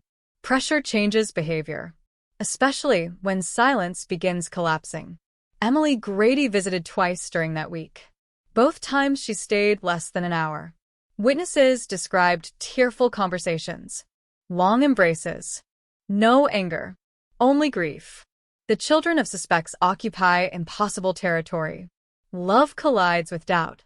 Memory collides with evidence. Nothing survives unchanged. Detective Samuel Kane watched developments with profound restraint. The younger officers expected celebration. Instead, Kane appeared exhausted. One evening, Rachel found him sitting alone inside the evidence archive. Evelyn's original file lay open before him. Photographs spread across the table. Snow-covered streets. Search parties. Volunteers holding flashlights against winter darkness. Rachel sat beside him. Neither spoke immediately. Finally, she asked the question everyone avoided. "Do you think he did it?" Kane remained silent for several seconds. His eyes never left the photographs. "I think somebody stole 32 years from a family. Nothing more, nothing less." Experience had taught him caution. Instinct may point directions. Evidence builds roads. And they still required one final bridge. The laboratory results arrived 3 days later. The pocket watch contained recoverable biological material beneath the clasp mechanism. Tiny traces, almost invisible, protected by time and luck. Scientists worked with extraordinary care. Modern technology accomplished what investigators in 1990 could never imagine. The comparison began. Hours felt like weeks. Then came confirmation. The same unidentified male profile. The same genetic markers. The same connection already established through Evelyn's scarf and bracelet. 3 independent sources. 1 person. The statistical probability reached astronomical levels. The unknown contributor belonged to the Grady family line. Overwhelmingly, the district attorney authorized immediate legal preparations. Search warrants expanded. Property records reopened. Financial histories re-examined. The machine of justice, dormant for decades, suddenly moved with frightening speed. And still, one problem remained. No body. No direct confession. No eyewitness. Circumstantial evidence can become powerful. Yet juries demand narratives. Human beings require stories that explain impossible acts. The question persisted. What happened on that snowy morning? Rachel returned to the original timeline. Minute by minute. Step by step. 7:18 a.m. Evelyn leaves her apartment. 7:24. Scene near Miller's Bakery. 7:26. Thomas's truck appears in archival footage. 7:31. Witness observes Evelyn speaking with a familiar man. 7:35. Footprints continue together. Then nothing. The absence itself contained meaning. No struggle. No screams. No flight. Trust. Always trust. Evelyn willingly accompanied someone she recognized. Someone who made her feel safe. That realization remained devastating. Predators often wear familiar faces. Across Ashcroft, community tension reached extraordinary levels. Church leaders organized prayer meetings. Local newspapers published editorials urging patience. Social media transformed into battlefields. The town that once united around Evelyn's disappearance now fractured over the possibility of an answer. Truth carries casualties. Even when necessary. Perhaps especially when necessary. Daniel Mercer stayed away from public attention entirely. Reporters waited outside his home. He ignored them. Friends described him as distant, reflective. The approach of resolution frightened him more than uncertainty ever had. Because mystery allows imagination.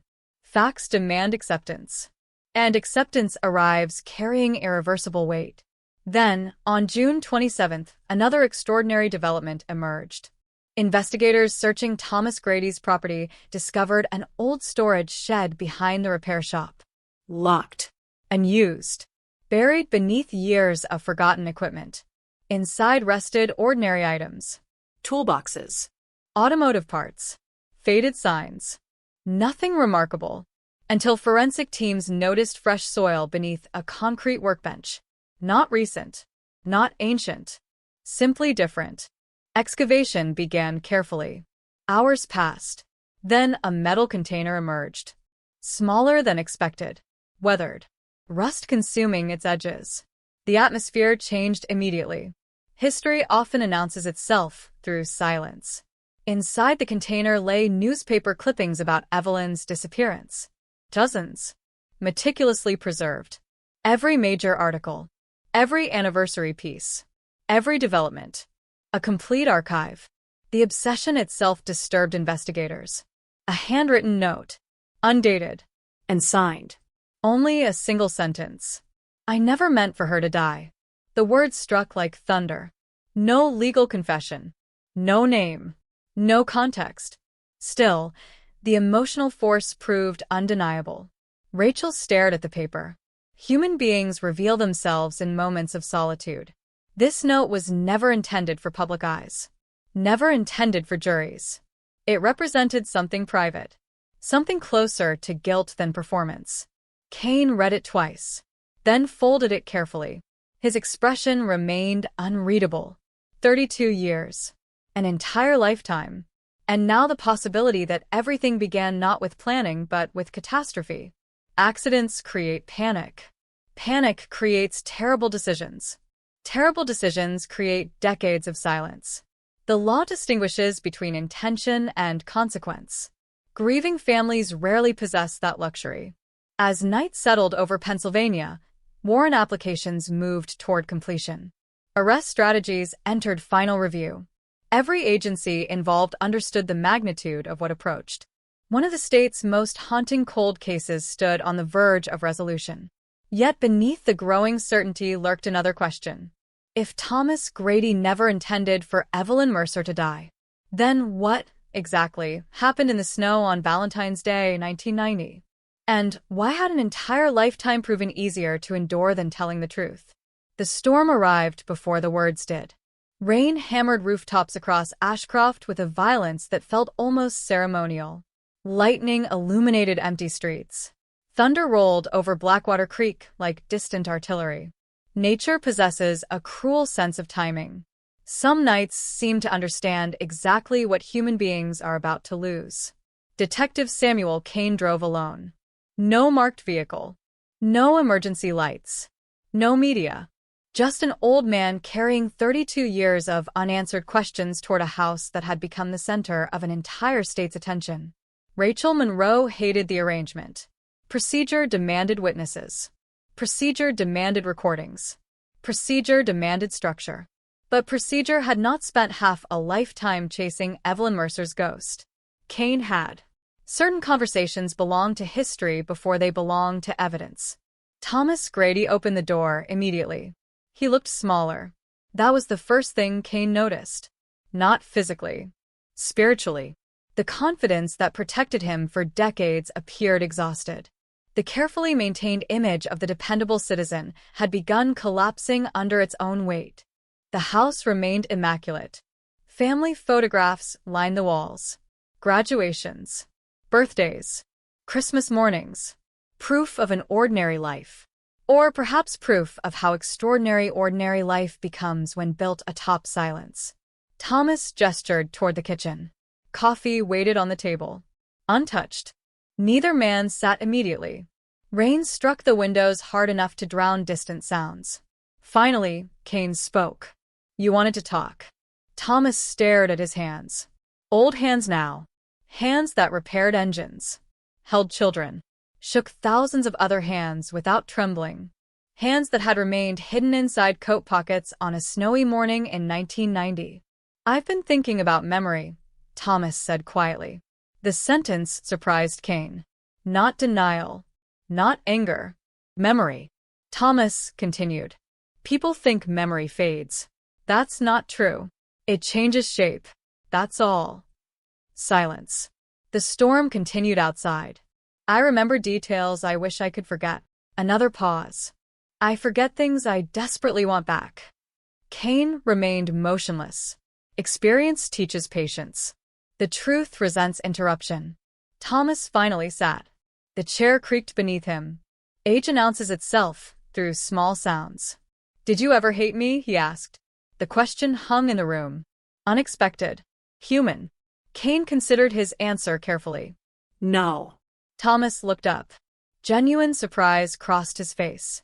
Why not? Because hate makes people careless. I couldn't afford careless. Rain intensified. For several seconds, neither man spoke. Then Thomas asked the question that had haunted Ashcroft for decades. Do you think people can survive carrying one mistake for an entire lifetime? Mistake. Not crime. Not murder. Mistake. Language matters. Every word reveals architecture hidden beneath consciousness. Kane heard it immediately. So did the storm. I think some people survive, Kane answered. Thomas closed his eyes. That's the problem. The sentence landed heavily. Survival. Not peace. Not forgiveness. Just survival. The distinction contained 32 years of quiet suffering. Yet before anything more could emerge, headlights appeared outside. Rachel Monroe. She had ignored instructions, ignored objections, ignored tradition. She understood something fundamental. History deserved witnesses. Thomas saw her through the window. Whatever fragile momentum existed vanished instantly. His shoulders tightened. The old defenses returned. Not completely, but enough. He stood. The conversation was over. I don't think I can do this tonight. Kane knew better than to argue. Truth offered voluntarily cannot be forced. The old detective rose slowly. 32 years had taught him patience beyond ordinary human limits. One more night changed nothing. Or so he believed. The following morning shattered that assumption. At 6:12 a.m., emergency calls flooded Ashcroft Police Dispatch. Thomas Grady was missing. His truck remained in the driveway. Front door unlocked. Coffee still warm in the kitchen. No note. No explanation. Nothing. The entire town froze. Panic moved quickly. Not because people feared a dangerous fugitive. Because everyone understood symbolism. The timing. The pressure. The investigation. Absence carries meaning. Search teams mobilized immediately. State police joined local officers. Helicopters circled surrounding forests. Blackwater Creek became the center of operations once more. Always the creek. Always the water. It seemed impossible that geography could hold so much power over human destiny. Emily Grady arrived at the command center before noon. Devastated. Exhausted. She answered questions through tears. Her father had seemed different for weeks. Quieter. More reflective. Sleeping poorly. Speaking about old memories. Apologizing for things she didn't understand. The apologies mattered. Children remember apologies. Especially unexplained ones. Detective Rachel Monroe organized search grids with ruthless efficiency. Emotion could come later. Action belonged to the present. Meanwhile, Kane returned to Thomas's house. Alone. The kitchen remained untouched. 2 coffee cups. One clean. one half empty. Evidence of a conversation that almost happened. On the table rested a family photograph. Thomas, Emily, Michael, grandchildren smiling beneath summer sunlight. Normal life.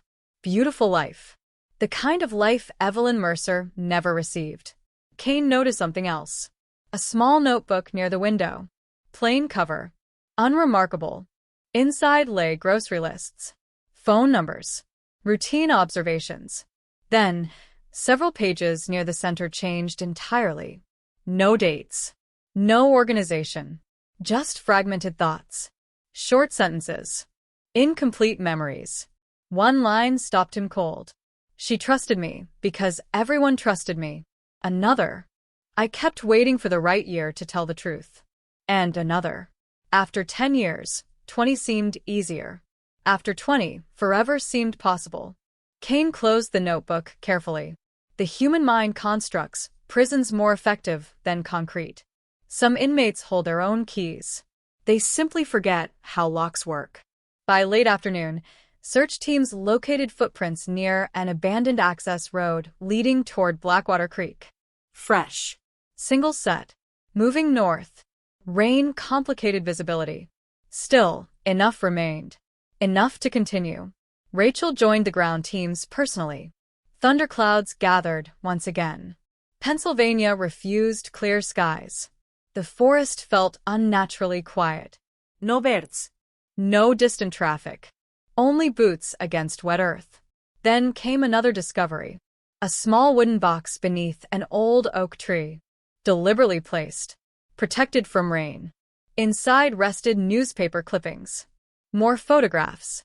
And a letter. Sealed. Addressed simply. For whoever finally asks the right questions. The world seemed to stop. Rachel held the envelope without opening it. Procedure demanded caution. Evidence first. Emotion later. Yet every person present understood. 32 years of silence had begun unraveling all at once. Thomas Grady remained missing. Night approached. The storm returned.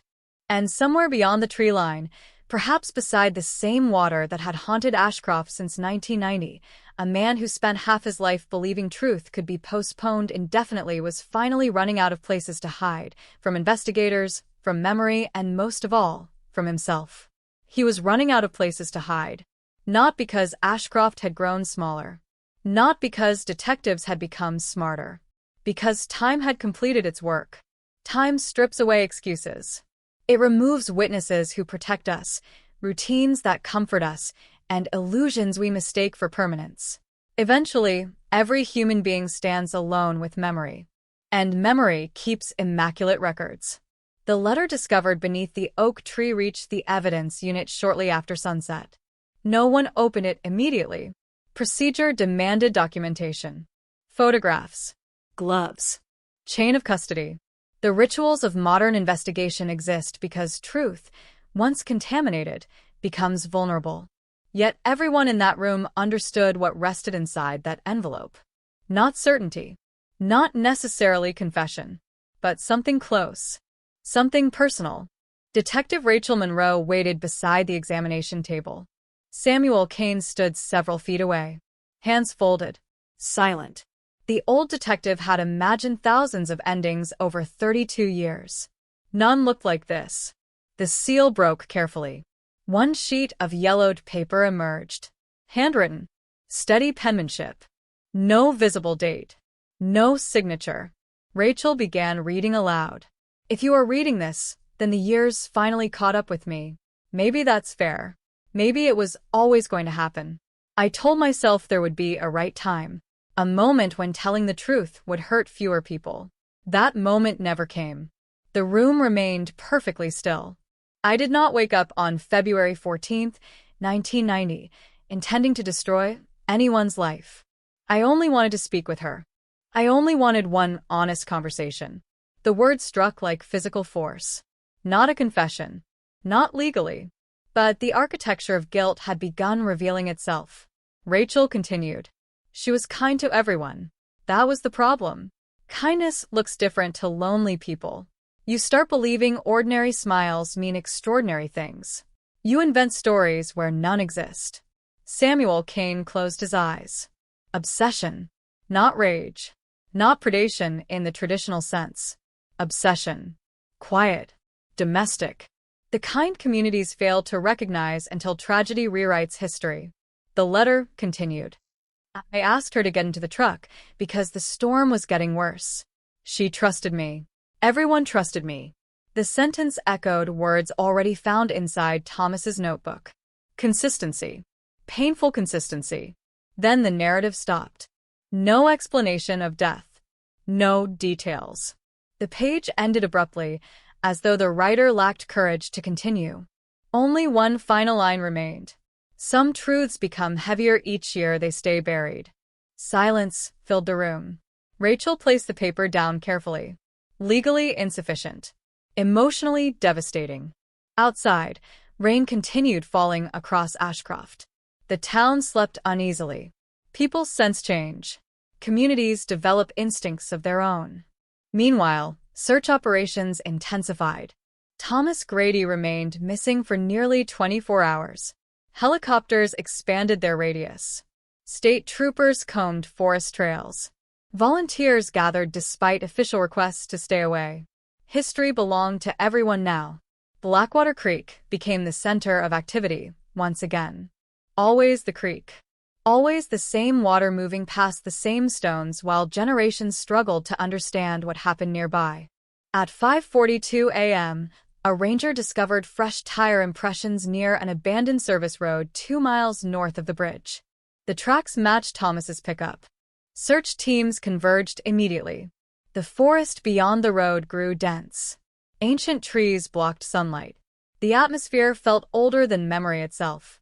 Rachel moved with the first team. Kane followed behind. Not as an investigator, as a witness. The ground remained soaked from consecutive storms. Boot prints appeared intermittently. One person. Moving deeper. Not running.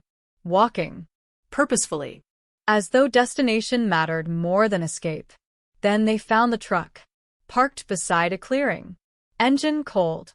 Doors unlocked. No sign of Thomas. Inside rested ordinary items. A jacket. An empty coffee cup. Family photographs. And another notebook. Smaller. Leather-bound. Worn from years of handling. The first page contained a date. February 20th, 1990.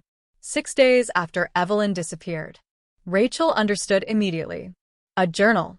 Private thoughts preserved across decades. The discovery felt almost unreal. Human beings document their own destruction in ways they never expect others to see. The opening entries described sleeplessness. Fear. Prayer. The language of someone confronting consequences without possessing the courage to admit them publicly.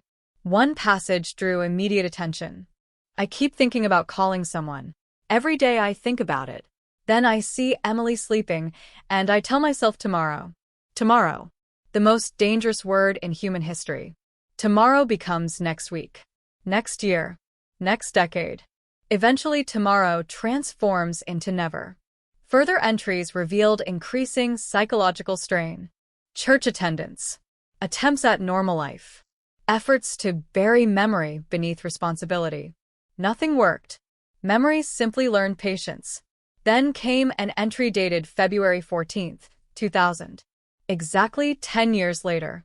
10 years. If I speak now, I destroy my children. If I stay silent, I destroy myself. Maybe this is punishment. Maybe punishment is surviving. Kane read the sentence twice. Punishment is surviving. Not prison. Not exposure. Survival itself. The philosophy explained everything. Or perhaps explained nothing.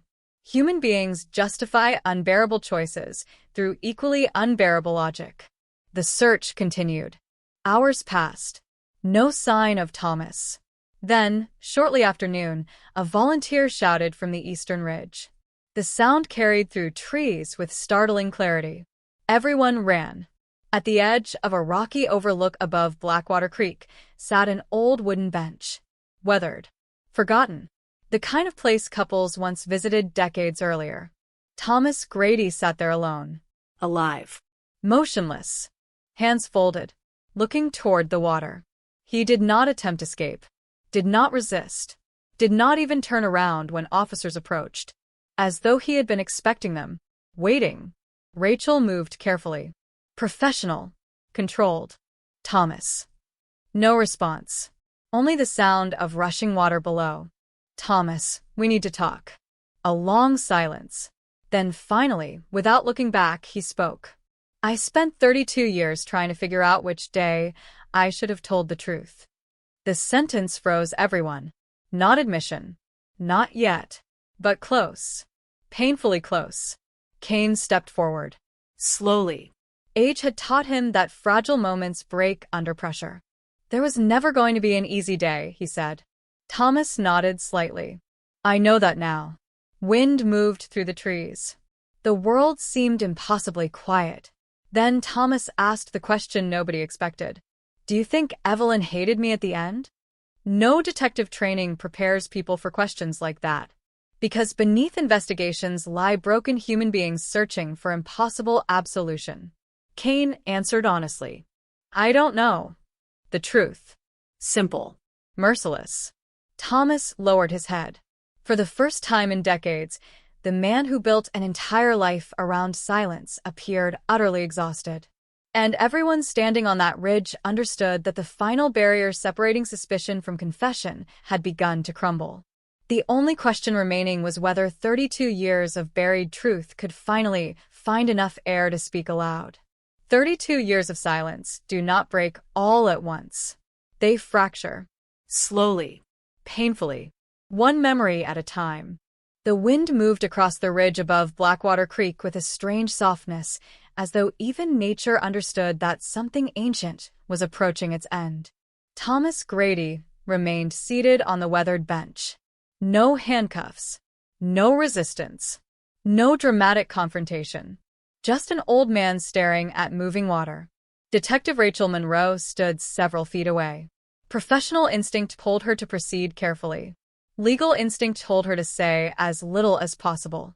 Human instinct told her this was the moment everyone had waited for. Samuel Kane said nothing. For 32 years he had chased answers. Now answers seemed almost afraid to reveal themselves. Thomas finally turned. His eyes looked exhausted beyond ordinary aging. This was not the fatigue of sleepless nights. This was accumulated weight. Layer upon layer of memory pressing downward until even breathing required effort. I used to think silence protected people, he said quietly. Nobody interrupted. I told myself that every year. The creek continued flowing below. Indifferent. Unmoved. Thomas looked toward Kane. You know what the worst part is?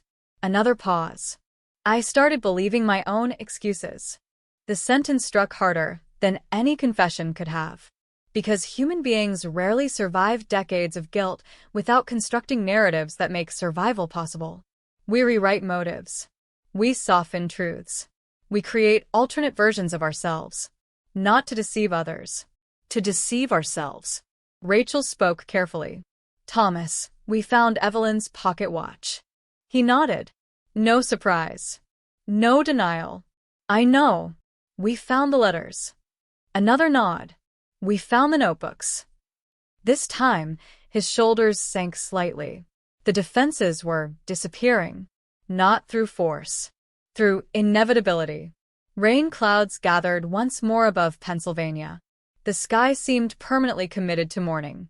Thomas inhaled slowly. Then he said the words that changed everything. I never planned for anyone to disappear. Silence. Absolute silence. The kind that makes people aware of their own heartbeat. Rachel remained perfectly still. Kane looked toward the water. Thomas continued. I wanted to talk. The same phrase from the letter. The same explanation repeated across different moments. Consistency. The language of memory rather than invention. She was leaving the library committee.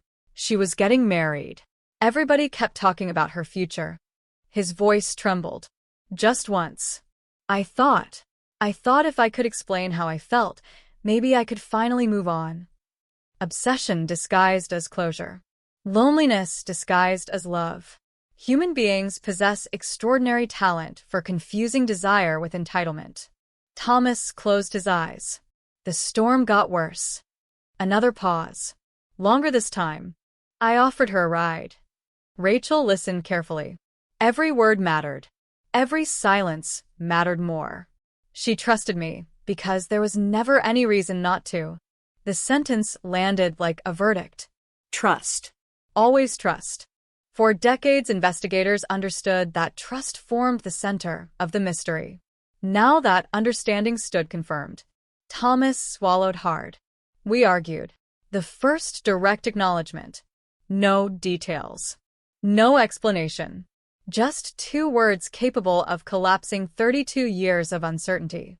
I told her things I should never have said. Wind moved through the trees. Far below, Blackwater Creek continued carrying secrets toward places nobody could follow. She wanted to leave. His voice grew quieter. She opened the truck door. Rachel held her breath. Thomas stared into empty space. As I reached for her arm, she slipped. The world seemed to stop. No thunder. No birds. No movement. Only words. Her head struck the edge of the embankment. The sentence arrived without drama. Without theatrical emotion. Simple. Terrible. Human. Kane closed his eyes. 32 years. 32 years for a moment that lasted only seconds. Thomas continued speaking as though reading from memory he had repeated thousands of times. I remember calling her name. I remember shaking her. I remember the blood in the snow. His hands trembled. For the first time, I remember realizing she wasn't answering. Rachel understood immediately. This was not a courtroom confession. Not yet. But it was truth emerging in its rawest form. Unrehearsed. Unprotected. The terrible honesty of a person too exhausted to continue carrying silence. Why didn't you call for help? She asked softly. Thomas looked at her. The expression on his face contained something beyond fear. Shame. Pure. Ancient. Because I was a coward. No excuses. No justifications. Just the word. Coward. I thought about my family. He laughed once. A broken sound. I thought about my reputation. Another pause. And every minute I waited made the next minute impossible. Human beings imagine that moral collapse happens instantly. Usually it happens gradually. One terrible decision creating another. Then another. Until returning becomes harder than continuing forward. Thomas stared at his own hands. By nightfall, I had convinced myself that silence protected everyone. Rain began falling lightly. Tiny drops against old wood. Against old skin. Against memories that refused to remain buried. Kane finally spoke. The first words he had offered in several minutes. Did you ever stop thinking about her? Thomas answered immediately. No. No hesitation. No performance. Just truth. Not one day. The honesty itself felt devastating. Because guilt had not disappeared. It had endured. Thrived. Consumed. Yet endurance changes nothing for the dead. Evelyn Mercer remained 26. Forever. The future denied to her had been lived by everyone else. Thomas included. Police officers approached quietly from behind. Procedure demanded action now. Formalities. Rights. The machinery of justice, delayed but still functioning. Thomas noticed them. He did not resist. Did not flee. The energy required for resistance had vanished decades earlier. As officers prepared to escort him away, he looked once more toward Blackwater Creek. Do you think people will ever understand? He asked. Nobody answered immediately. Because what exactly was there to understand? Obsession? Cowardice? The catastrophic consequences of one terrible moment? Kane finally responded. They don't have to understand. Thomas turned. Confusion crossed his face. They only have to know the truth. The rain intensified. Handcuffs clicked into place with astonishing softness. No cheers. No celebration. No triumphant music worthy of television documentaries. Just an old man, an older detective, and a creek that had carried unanswered questions through 32 winters. As Thomas Grady disappeared down the muddy path toward waiting vehicles, Samuel Kane remained on the ridge alone. He looked at the water, at the trees, at the same landscape that witnessed everything and explained nothing. The case was no longer cold. The mystery was no longer hidden. Yet victory felt strangely absent, because justice arrives too late for certain things. Too late for Evelyn. Too late for her parents. Too late for the life that should have unfolded naturally across decades. Truth had finally emerged. Patient, relentless, unavoidable, exactly as it always intended.